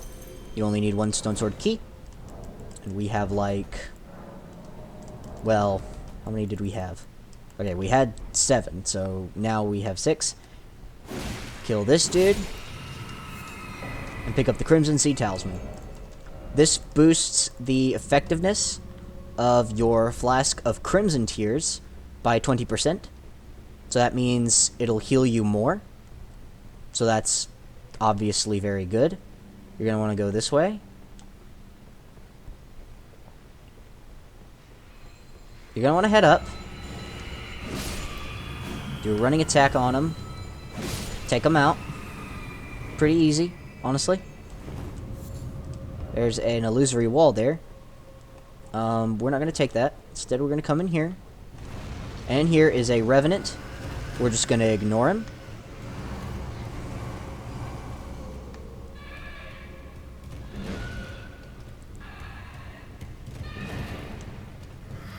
And then you're going to go around him. You're going to kind of bait him around you. That way you can pull some of these off. As you can see, he does that like really insane attack. Bloodhound's Fanging. Just spam if you get trapped in a corner. You get a Ghost Glovewort 4, another one. Very scarce resource, so I recommend picking these up. Once you get here, you're going to see this little light. And you're going to want to go in it. Got the plunger. And as you can see, this is what that little message was talking about. That little note. You want to lure any shadow enemies into these lights, so that way they can be purified and you can actually attack them. Because if you don't do that, you can't attack them. Then you're going to come through here. See these shadow imps. We're just going to ignore them a little bit for now. Instead, we're going to just grab these around. You can lure them back if you want, or you can lure them to this light here, which will do the exact same thing. So just get a couple hits, and they're dead. You can lure this guy back, and you kill him. Then you're going to want to head in through here. And as you can see, there's this little weird dip in the floor, so you're going to want to go around. And you're going to pick up this loot, the Lanedale Soldier Ashes. And now you can drop into the middle. And here you're going to want to try to lure all the imps into this little hole here. Once you've done that, you can now run up forward and unlock this door. You can also, over here, grab this Grave Glovewort. It's Grave Glovewort 3. It's not bad, not bad. Then we can run through here. Keep an eye out for these falling things so you don't get hit by them. Run through here, just ignore all these falling enemies. Just go ahead and take this dude out of the equation so that way he doesn't bother you. Keep an eye out on those falling things so that way you don't get hit by them. As you can see, there's a door that you can't open yet. And just to prove it, yep, you can't open it. So you're going to want to run through here and go up this ladder.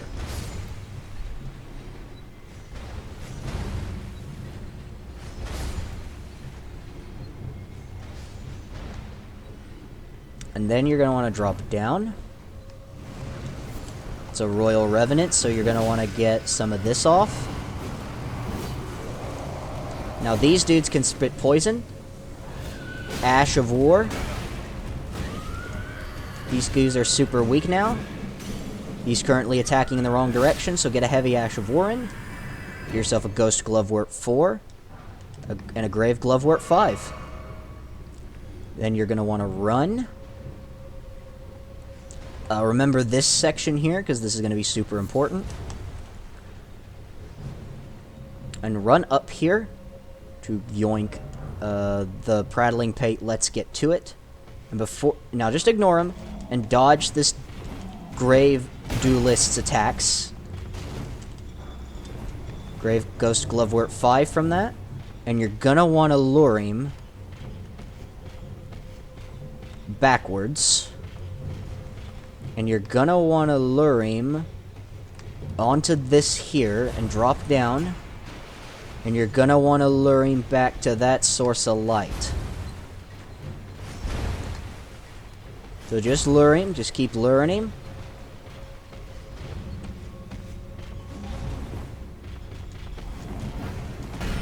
So just keep luring him. You're gonna need to get all up in his face as well if you want to be successful. You just gotta keep getting right up in his face. And he'll be too aggressive to know what's good for him. So you're gonna need to run over here and, like, lure him into it.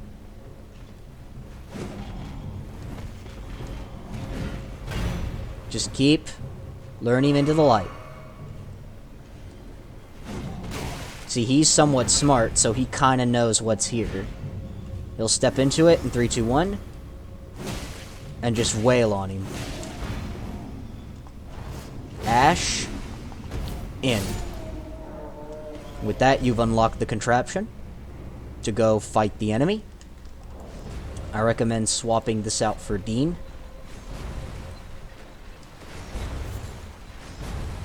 That was close.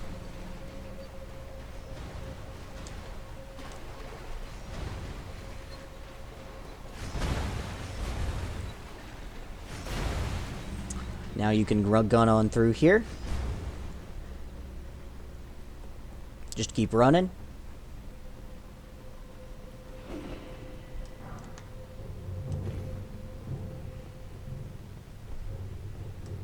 Once you enter here, I recommend summoning Dean. Popping your flask. Ash of War.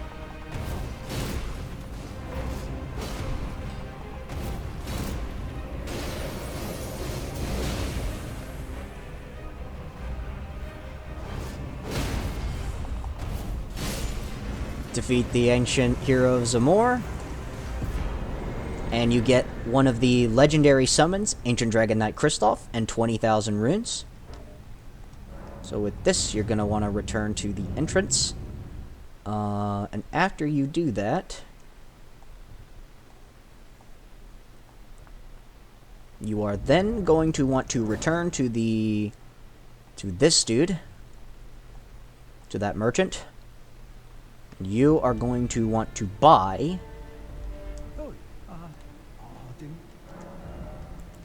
all of his stone sword keys and the cookbook. And that's about all you will need. And now you can level up. I recommend leveling your... Or wait, no, we have just not enough in order to level. So, something you can do, if you don't have enough runes to level like I do, is I actually recommend going back to Bach. We're going to do something a little bit different.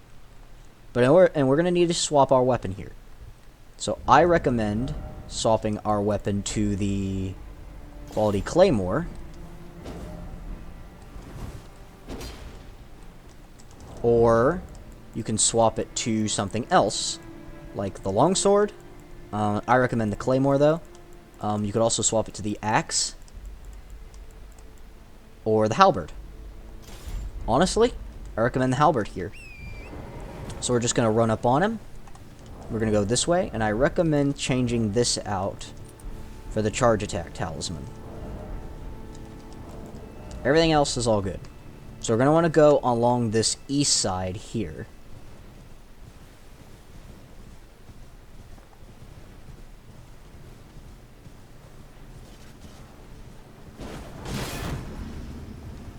So we've done that. Just run right through. Just kind of ignore all this.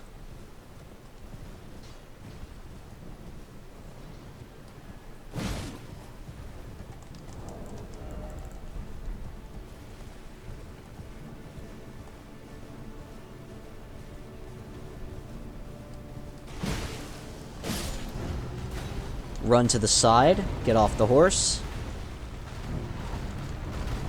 Run to the side. You didn't run to the side enough. What I recommend doing is summoning a hyper-aggressive summon like Oleg here.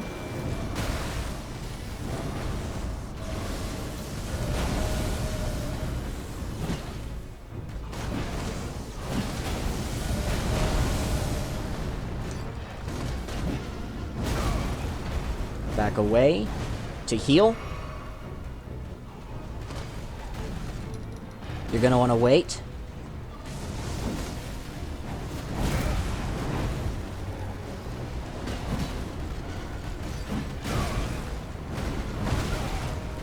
Back away here.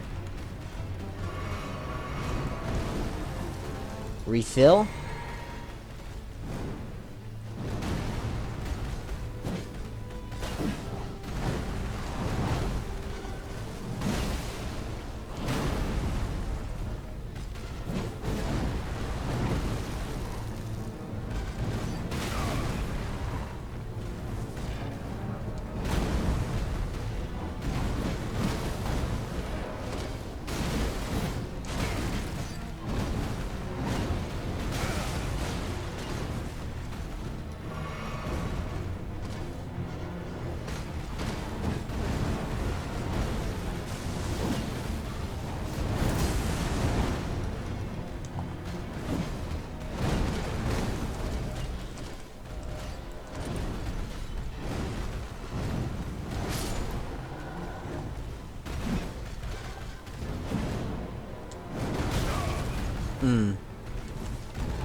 As you can see, these guys are really tough.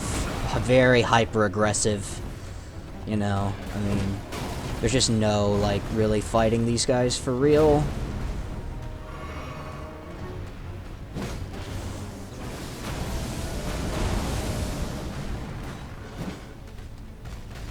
Their hitboxes are also pretty wonky, so it's not amazing.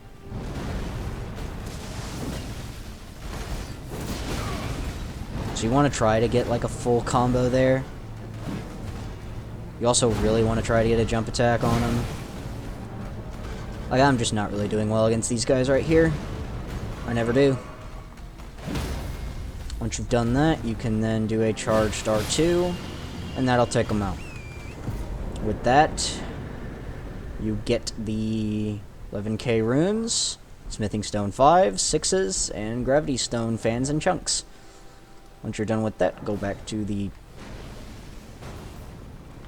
Or don't do anything, because these guys decided to turn up. The reason why I wanted you to use the Dragon Halberd against the Falling Star Beast is because they are actually weak, or weaker. They're actually very resistant to strike. Not strike, but slash damage. So, I recommend doing that instead. Now that you have enough to level, I recommend leveling your endurance. And as you can see, we have enough smithing stones to level our weapon.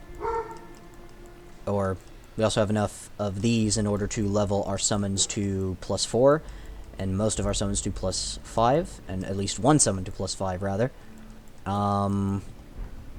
So what we're going to do is swap this out for this, because I actually really like this weapon. I think it's good.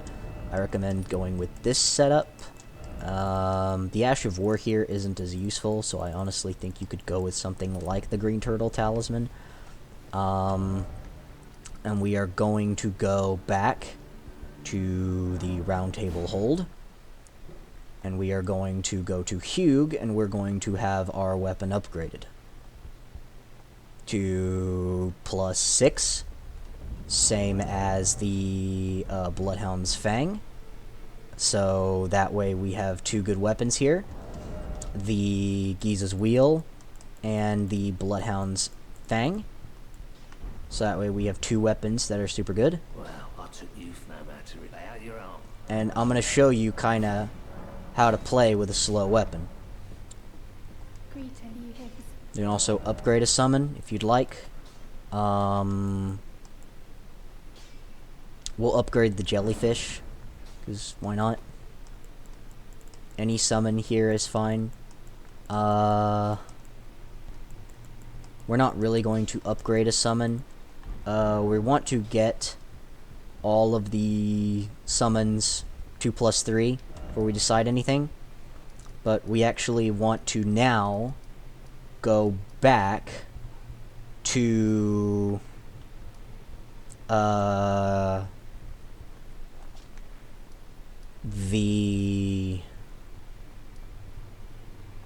Oh god. So even though we upgrade the Ghiza's Wheel, we're actually going to go back on to that to go back to the Bloodhound's Fang. Don't worry, we have very good reason for doing this. It's because this quest is a bit easier if we do it this way. So... No, actually, I have a perfect way we can test this weapon. But in order to use it, we actually need to drop our weight. Like, significantly drop our weight. So we need to swap to roughly this kind of setup with the twinned armor. Or we could even go back to full knights, if that's a necessity, which it appears it is. So we can actually pick up a useful talisman where we're about to go. So we're going to want to come here, and we're going to want to go there. So we're just going to open that up.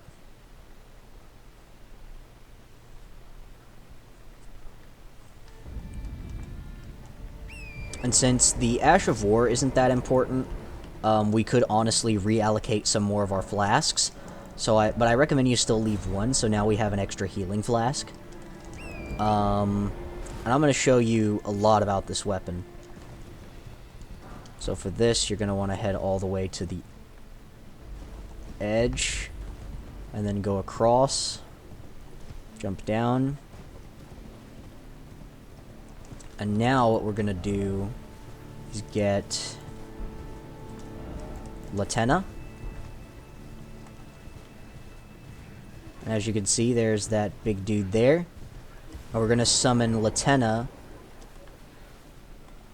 Well, first we need to come here, kill him. We're going to summon Latenna, like, way back here. Summon... Flask it up.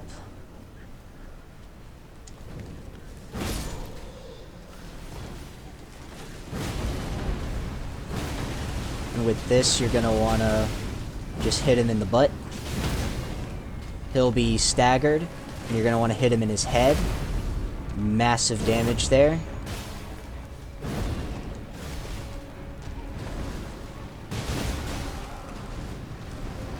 Once he does this, he's gonna spray Death Blight everywhere.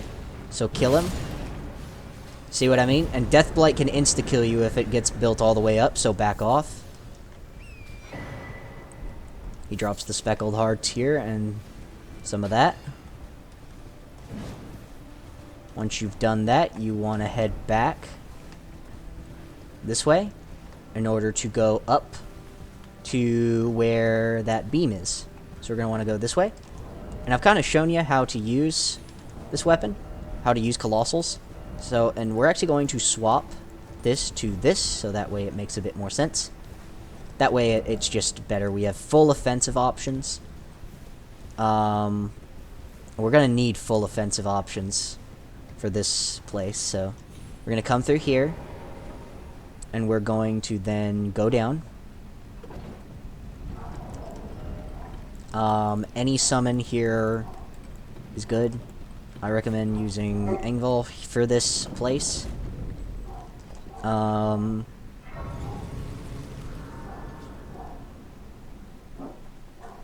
Because he's decently strong, honestly.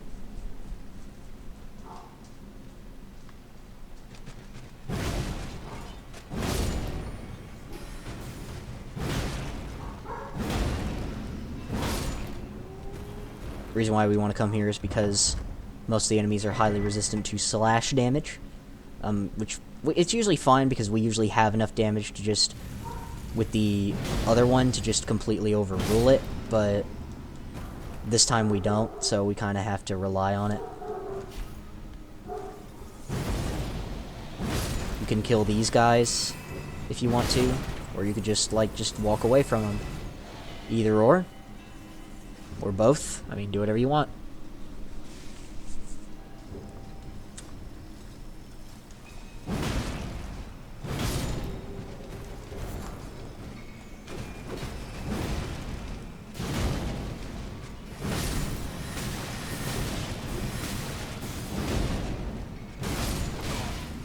As you can see, there's quite a bit of magic spam. So you could also equip Spelldrake. I don't think it's needed, though, because there are only so many enemies in this tunnel that do magic damage, so...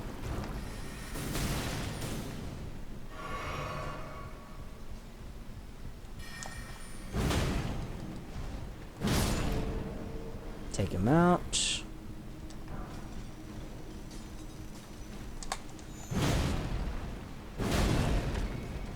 Take him down. Take him down. Go around. Down. These guys out. Smithing Stone 5. And you're gonna want to go this way, out here.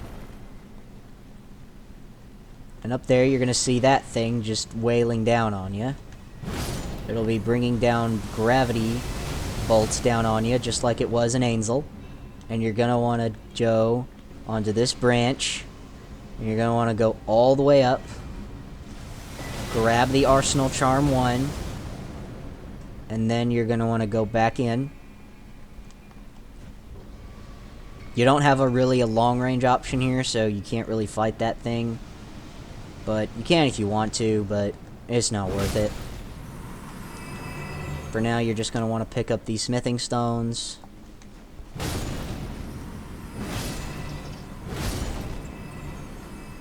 And now you're going to want to head in here to the boss.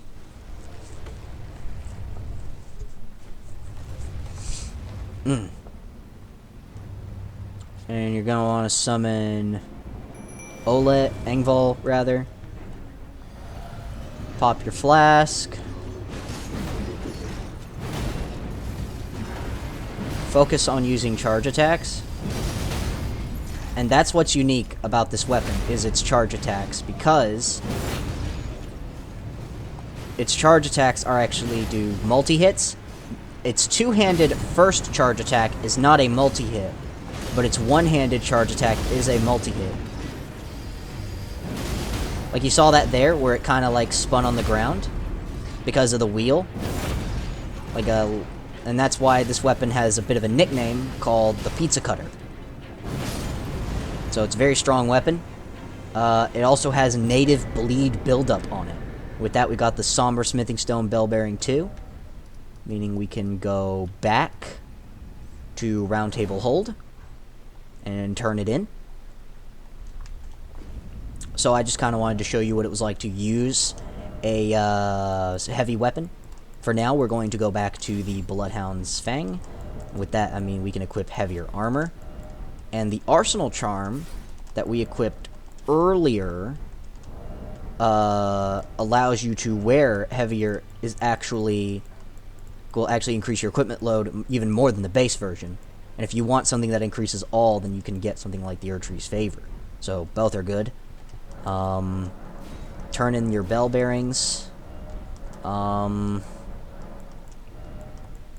yeah, you can now buy an infinite numbers of 3 and 4s at Round Table Hold. So that's super good. What we're going to do now is we're going to upgrade some other weapons. Honestly, now we are at a point where we're only going to be able to upgrade 1 or 2 weapons Well, I took you no matter it. Out your arm. from this point kind of forward, so we need to be very careful with which ones we pick. Honestly, the Twin Blade is probably the most fun weapon to use. And since it has the most even stats, it is probably one of the best for our build. The Claymore is also super good, though. So one thing I recommend testing is seeing what Ashes of War can be applied to,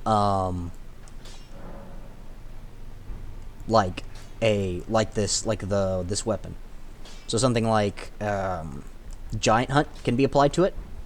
But honestly, in terms of Ash of War variety, I don't think you're going to get over the Claymore. So we're going to stick to the Claymore. And we can actually upgrade a ton here, all the way up to plus 20. And now we only need 4 more 7s in order to get to plus 21. And here you can upgrade some other summons as well. You can also talk to her. I feel like I'm really coming to grips with spirit tuning of late. I can see how and why immortal essence exists. A spirit under the Golden Order. I can understand their yearnings, what they become drawn to. Master Hugh said it himself, actually. But I'm no mere apprentice any longer. Once again, I'm pleased to make your acquaintance. Moderica, the certified spirit tuner. With that, you get Curtsy, and now you can upgrade pretty much any of these to a decent to plus 4. We only have 4 4s right now. So what I recommend doing is if you're going to upgrade a summon or any other summon, I recommend just getting Kristoff to plus 3 with our runes, and just leaving everything else at kind of 3.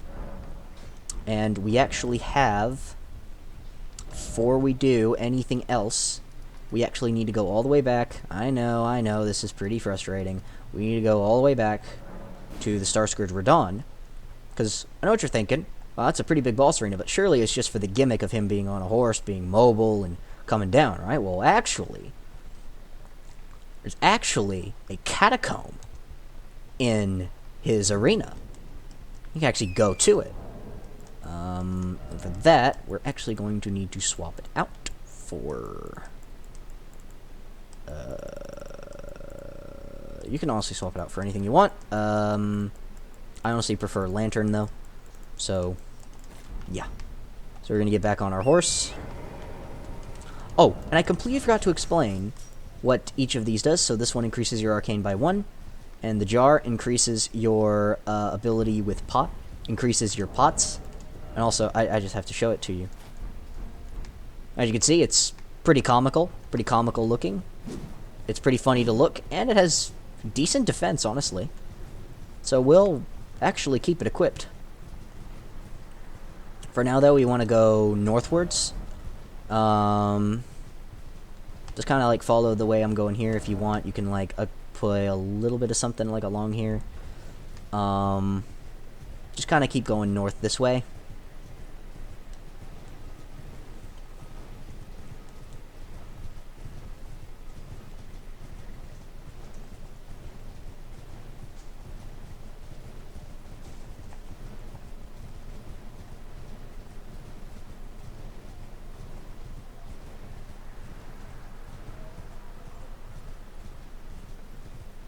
And right there, you see it? That little archway right there. If you need it, it's like along that corner.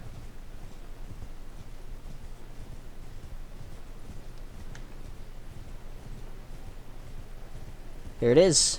The entrance to the catacomb. And it's right along this corner in through here. So I'll just get right up next to it. And yep, it's like right here on the map. So if you want an exact place, it'll be right here where I'm currently standing. And then we're going to go in. So so the jar, I know it's kind of memey, it looks kind of funny, but trust me, it actually has better defense than the Night Helm we were wearing before. And it actually has a passive, so we're actually going to keep it equipped, even though it looks silly. So we're going to go in. Now we're going to complete this little catacomb. Equipping fire pots here is actually a smart idea, so I recommend doing that. As for red main fire pots, also not a bad idea. Since we're not going to be using these, I recommend swapping them out for this and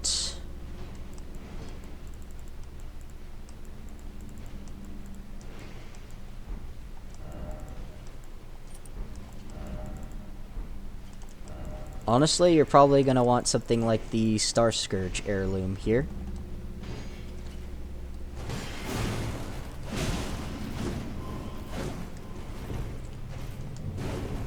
For this dungeon, you're just going to want to, like, run past just about everything. Grave Ward 6, not too bad. You're going to want to run up here and around, left, right, left, roll through,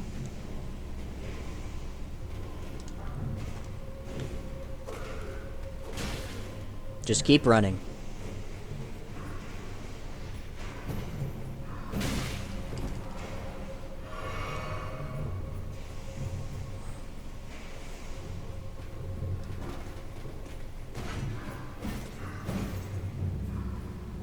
Run through here, run through,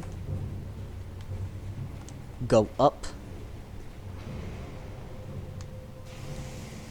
go through, grab that, run through again,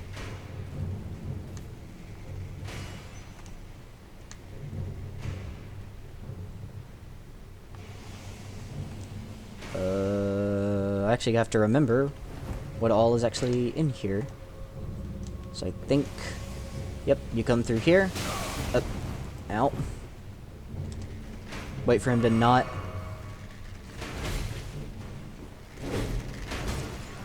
pick that up, run to the other side, grab the entrance,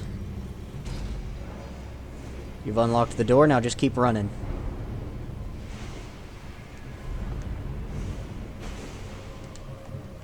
And with that, you're now going to want to swap to Fire Scorpion, and then to the Radagon Source Seal, and then you're gonna want to equip, and then for summon-wise, I recommend summoning Lutel. Make sure you have both fire pots equipped.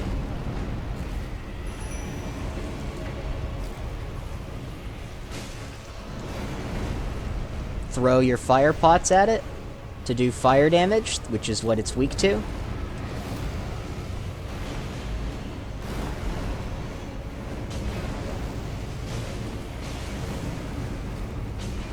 What's different about this Putrid Tree Spirit is that it inflicts Scarlet Rot instead of doing holy damage on its breath attack, so you're going to need to be super careful.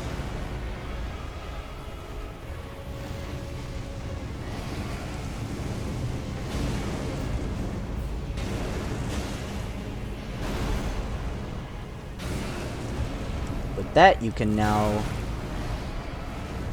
back away. For this, and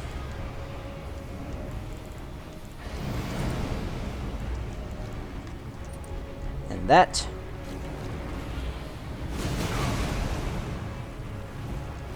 Heal, roll, run in, thwack. Run in. Roll. Run in. Back away. Heal. Run in.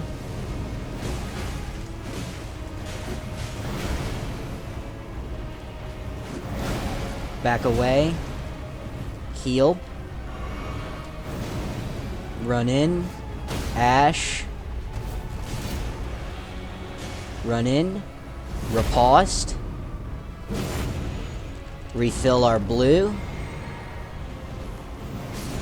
Run in. Back away. Roll in. Heal. Run in. Light. 2 lights. And there we go. Ideally, you shouldn't go for the second light there, but we got lucky and got a bleed proc there. And here we get a legendary summon, Red and Magnite Olga, and a golden seed for our troubles. So, with that, we're pretty solid. And now, we actually want to go back to Volcano Manor.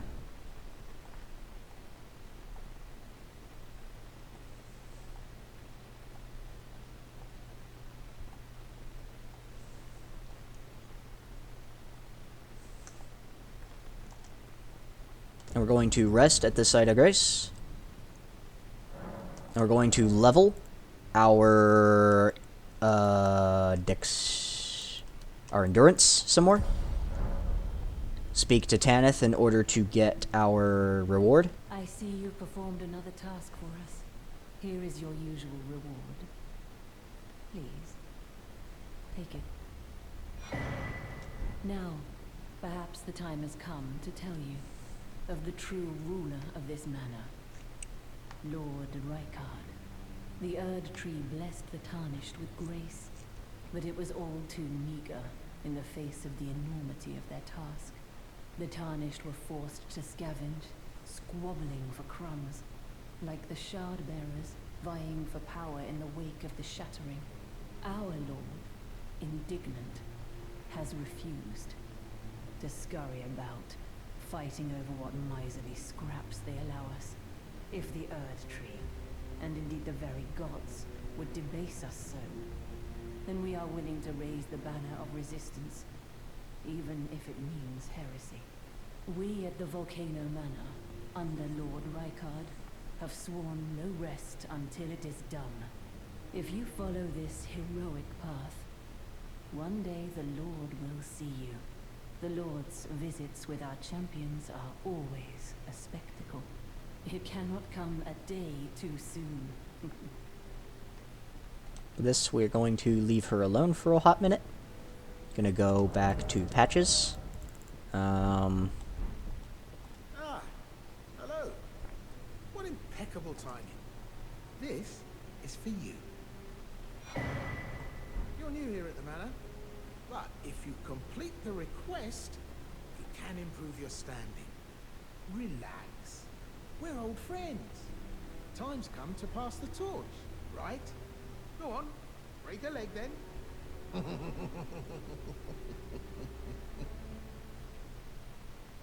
Hello again. You can buy pretty much whatever you want, if you want to, Cheers for that. or you can just not. Doesn't matter.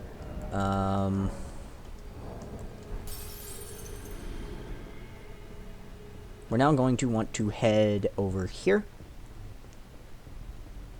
Pick up this. See Hoslo over here depressed. Ah, it's you, is it? I'm terribly sorry. But would you mind giving me some time to myself? I haven't achieved anything at all thus far. Even though I've dirtied my hands time and time again, I'm still yet to achieve anything. Perhaps I am a fool after all. No, it's worse than that. As things stand, I've given up on the path of revenge and sullied the name of my house. What an easy mark I must have been. How did it take me so long to realize, honestly? There's just no end to my foolishness, is there? That you can leave him alone. We're going to actually take this off and put something else back on. Look at you. A recusant through and through. I knew you had it in you. Take this. A special invitation.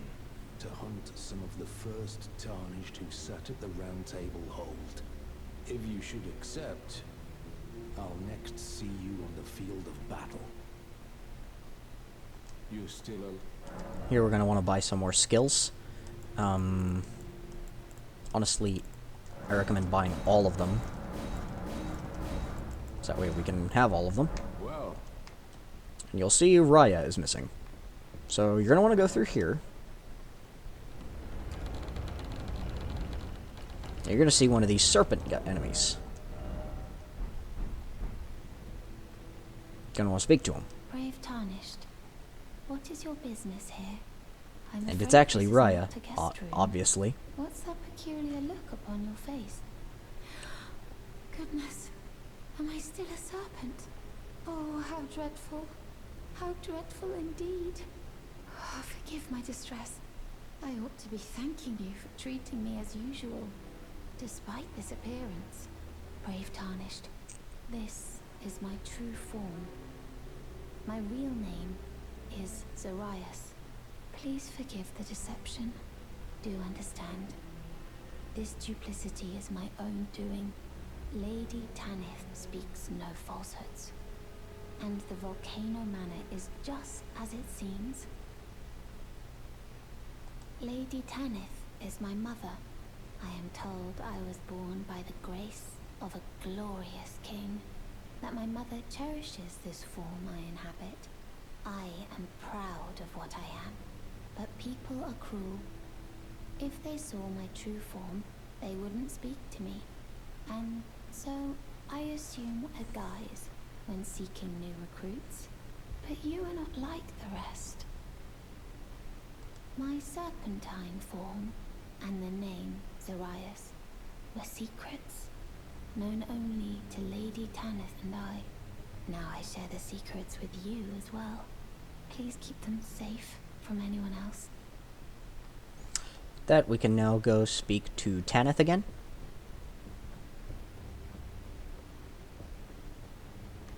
If you follow this heroic path, one day it cannot... Did you see her? The girl, Raya, with her true face. Well, if she confided in you the name Zarias, then perhaps it is not my place to speak.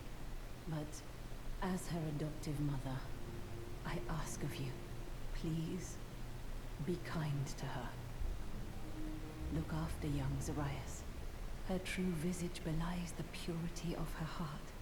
Honestly, I hardly deserve the sweet child. With that, you are now going to want to go back to the Prison Town Church, I believe.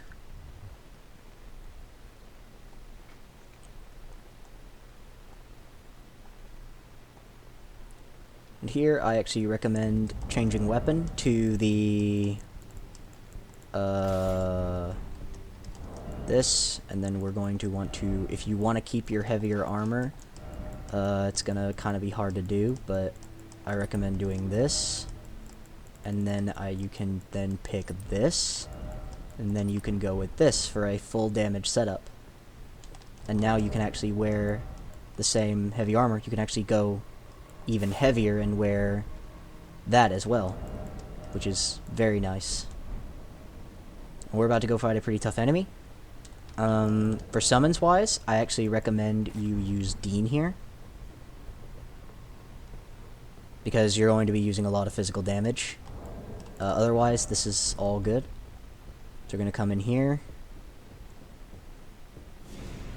pop this, summon Dean, roll into that, charged heavy, and you actually want to go for 2 charged heavies instead of a riposte. Back away, heal, light, roll to the side. He stopped doing it early. Back away, roll, jump attack, rolling light, charge attack,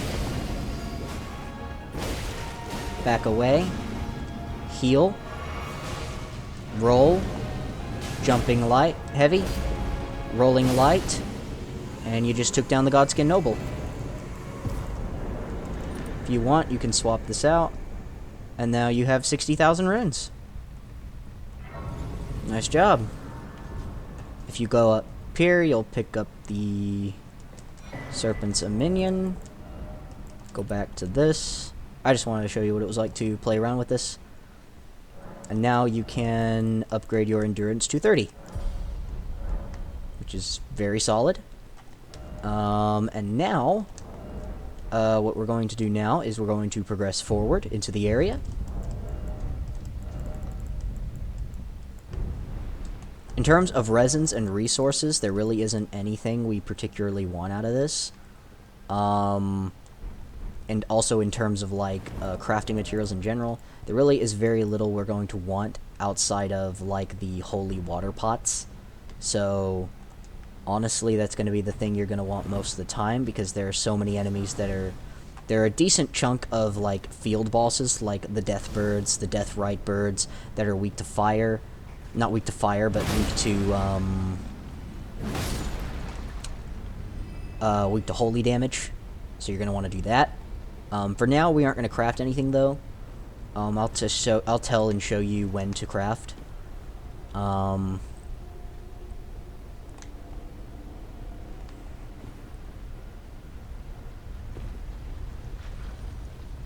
what we're going to want to do is we're going to want to run past him. Go into this. And what you're going to want to do is backstep your way through the lava, because that's actually faster than rolling or attempting to run or walk. And that also gives you a chance to sneak up on this guy.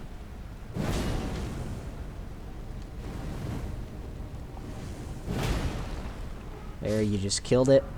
Smithing Stone 5. Remember this place, because it'll be important. You're going to want to head up here.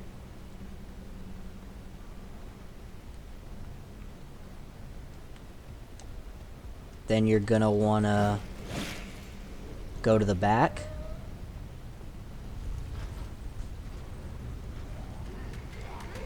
And you're going to want to move that elevator and go back. Don't really bother with the snakes, just run right past them. Don't bother with any of these enemies, so just keep running.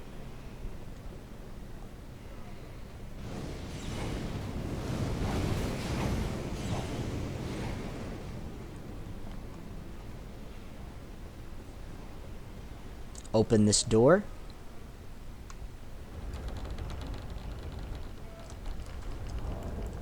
You can summon in this area, but I don't really recommend it because we're just going to run past everything anyway. Run up here. Run over here and unlock this door with 2 stone sword keys. Go through here. And what you're going to want to do is, instead of going along that path, you're actually going to want to drop down very carefully right here. Go through this door. You can choose to use a lantern here if it's dark. And you're going to want to run up on this enemy here. Colossal weapons are very good at stunning enemies. Even if you don't hit them, the shockwave will stagger them. Once you've done that, you can run up and defeat this Albinauric.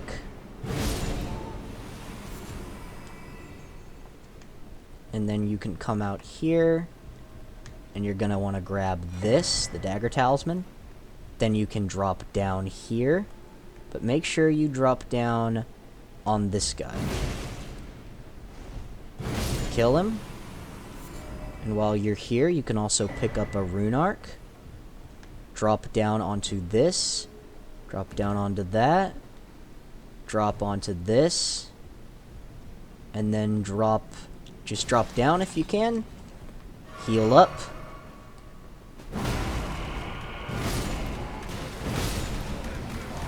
Oh. Be careful not to get caught by their grab attack. It does lots of damage. Just keep running away and healing.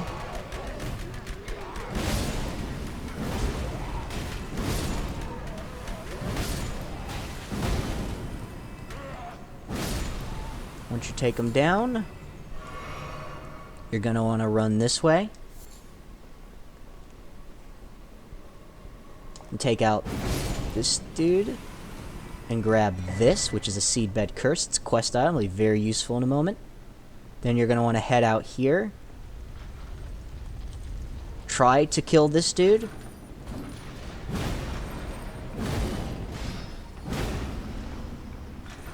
Back away from him as he does this spin attack. Run up on him and do a light. 2 lights. Back away.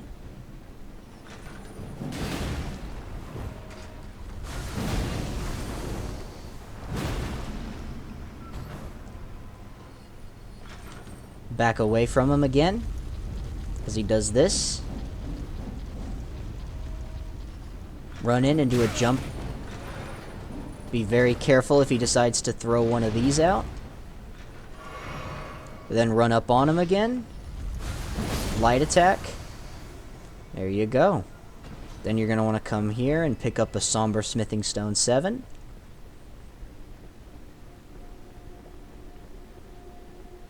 Then you're going to want to run back down and make a right. And then you're going to want to go through that door over there.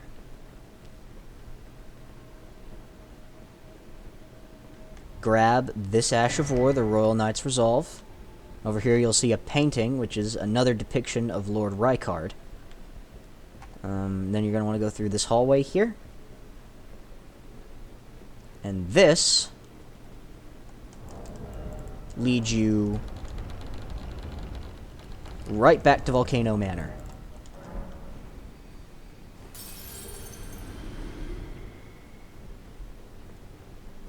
With that, you're going to want to rest up. And now you have a choice. You can either plus 10. You now have all of the upgrade materials you need to plus 10 any weapon.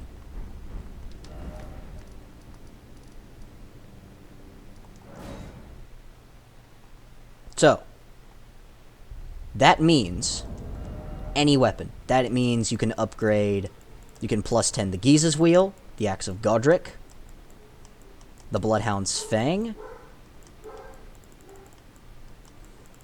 the Dragon Halberd. You can plus 10 any weapon right now. And with it, you have a choice. Also, Roger's dead, so you can come up here and pick up all that. And his letter, which basically says that Dee has a younger brother in Nokron, in the aqueduct next to Nokron. So what you can do is we're going to level up the weapon. You can level any weapon you like, but for this playthrough, Well, I took you no man to lay out your own. we are going to plus 10 the Ghiza's Wheel.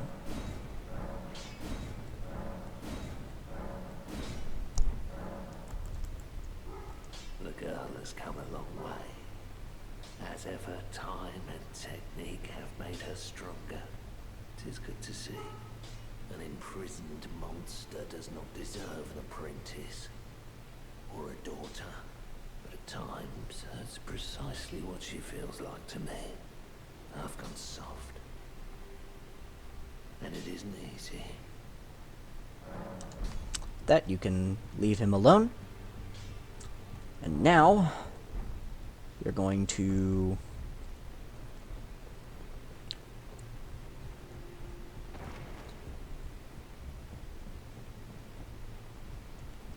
go over here to the bell bearing shop and offer Roger's bell bearing. And then we can now upgrade.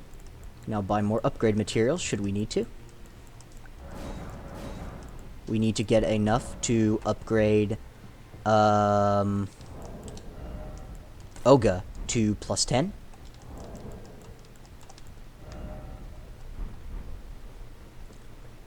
Well, not Oga to +10, but Oga to +4. Greeting, are you here for And personally, I would actually upgrade Oga to +4. And since we have it, +5. So Oga is now going to pretty much be our primary summon for a decent chunk of the run. So we're just going to keep him equipped. And now that we've done all of this, we're going to go back to the Altus Highway Junction.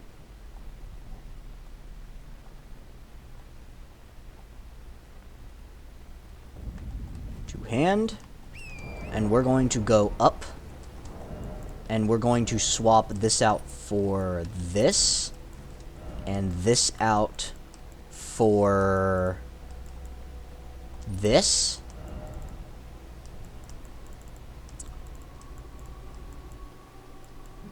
And we're going to swap that out for that. And heavy load does not matter on horseback. So this does not matter. This is fine.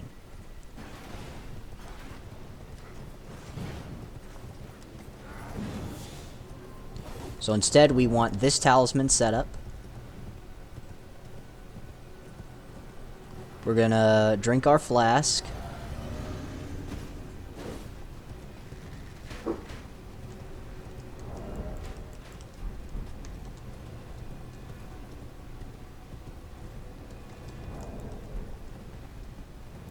And as we get right up here, you'll see 2 tree sentinels, and you're gonna summon Oga. As you can see, that's the amount of damage you can do with a +10 weapon.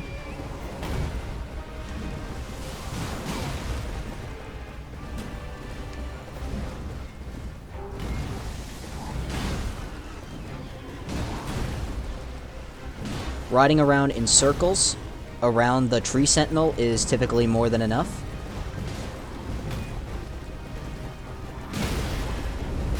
If you get knocked down, just roll away. Heal. Get back on the horse.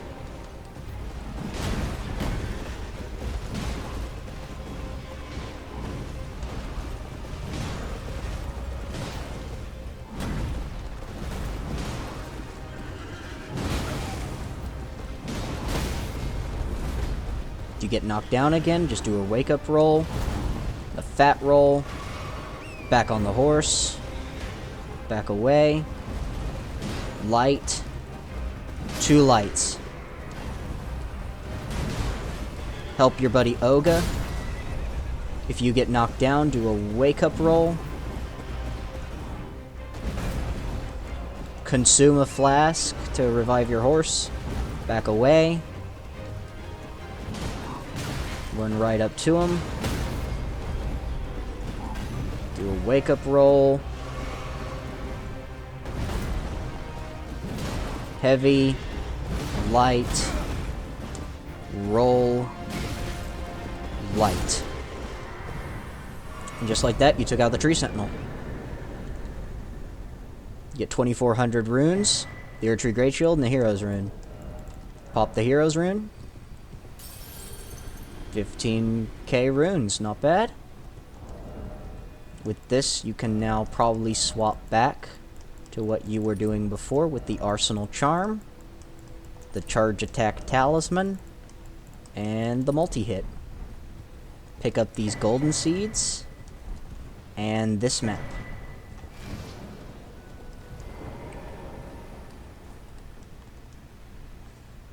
Pick up this Side of Grace, and upgrade your flask.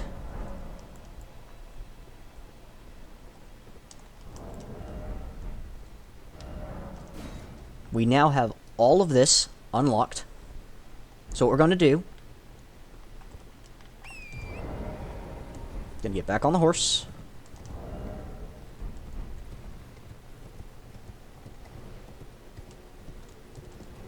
And there is a gargoyle you can fight here. But we're just gonna ignore him. Run right past him.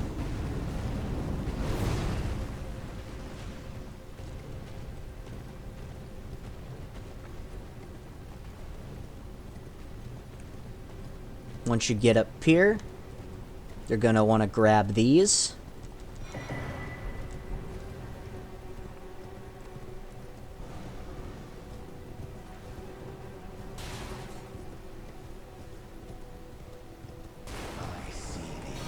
And here, Margit will actually respawn. And so use your charge attacks.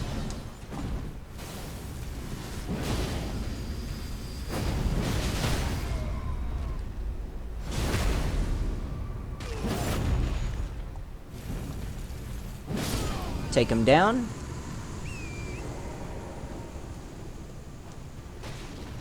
Right there you get the Viridian Amber Medallion +1. And then you're going to want to come up here to get this side of Grace.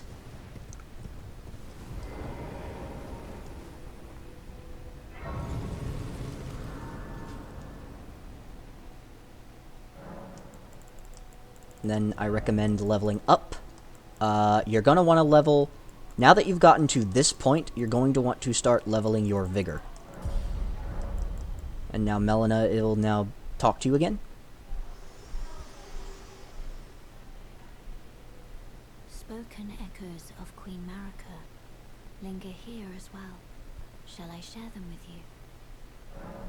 In Marika's own words, hear me, demigods. My children, beloved, make of thyselves that which ye desire.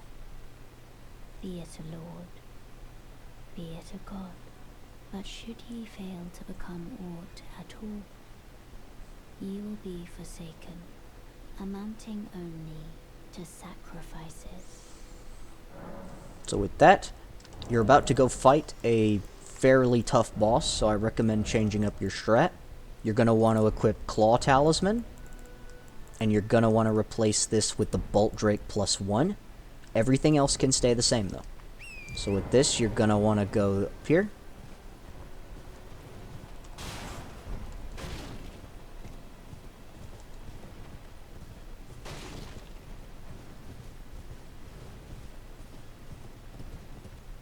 Actually, we're not about to go fight the boss I was planning we were going to go fight.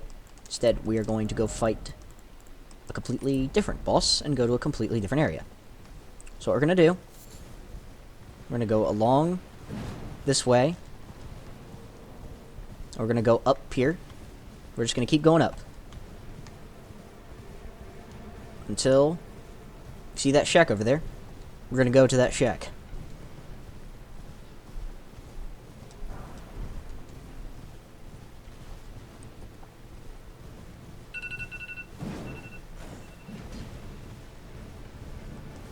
Come here, grab this side of Grace and rest.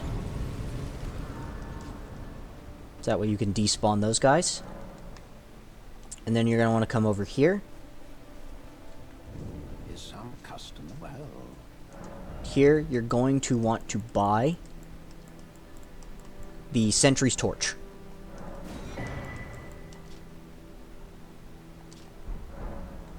And here you're going to want to pop a Rune 7. Something else. And here you can choose to buy either a Perfume Bottle, or you can buy the Below the Capital. Actually, you can buy both. I don't know why I said either or. You have 2,800 runes. So you can buy both. And now, we are going to want to go to a boss, to another hero's grave. That is a very cool reward.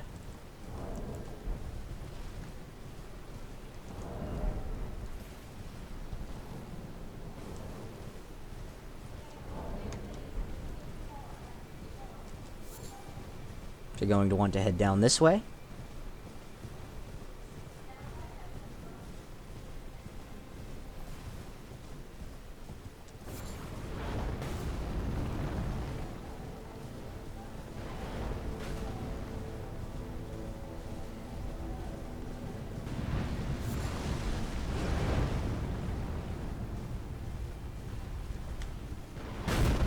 This way, you're going to want to go down here.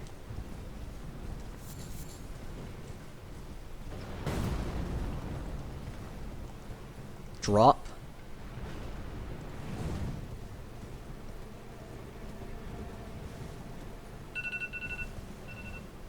And then you're going to want to try to get to break this statue if you can. I personally could never get the bear to break this statue, probably due to its small size. If I had to guess, there might be an enemy nearby you can lure. But there's the rune bear you can lure. So you're going to want to lure him over here to this. Try to get him to break it. He gives you some 6s. And then you're going to want to run over to this, to the hero's grave, and open it up. And then you're going to want to go down it.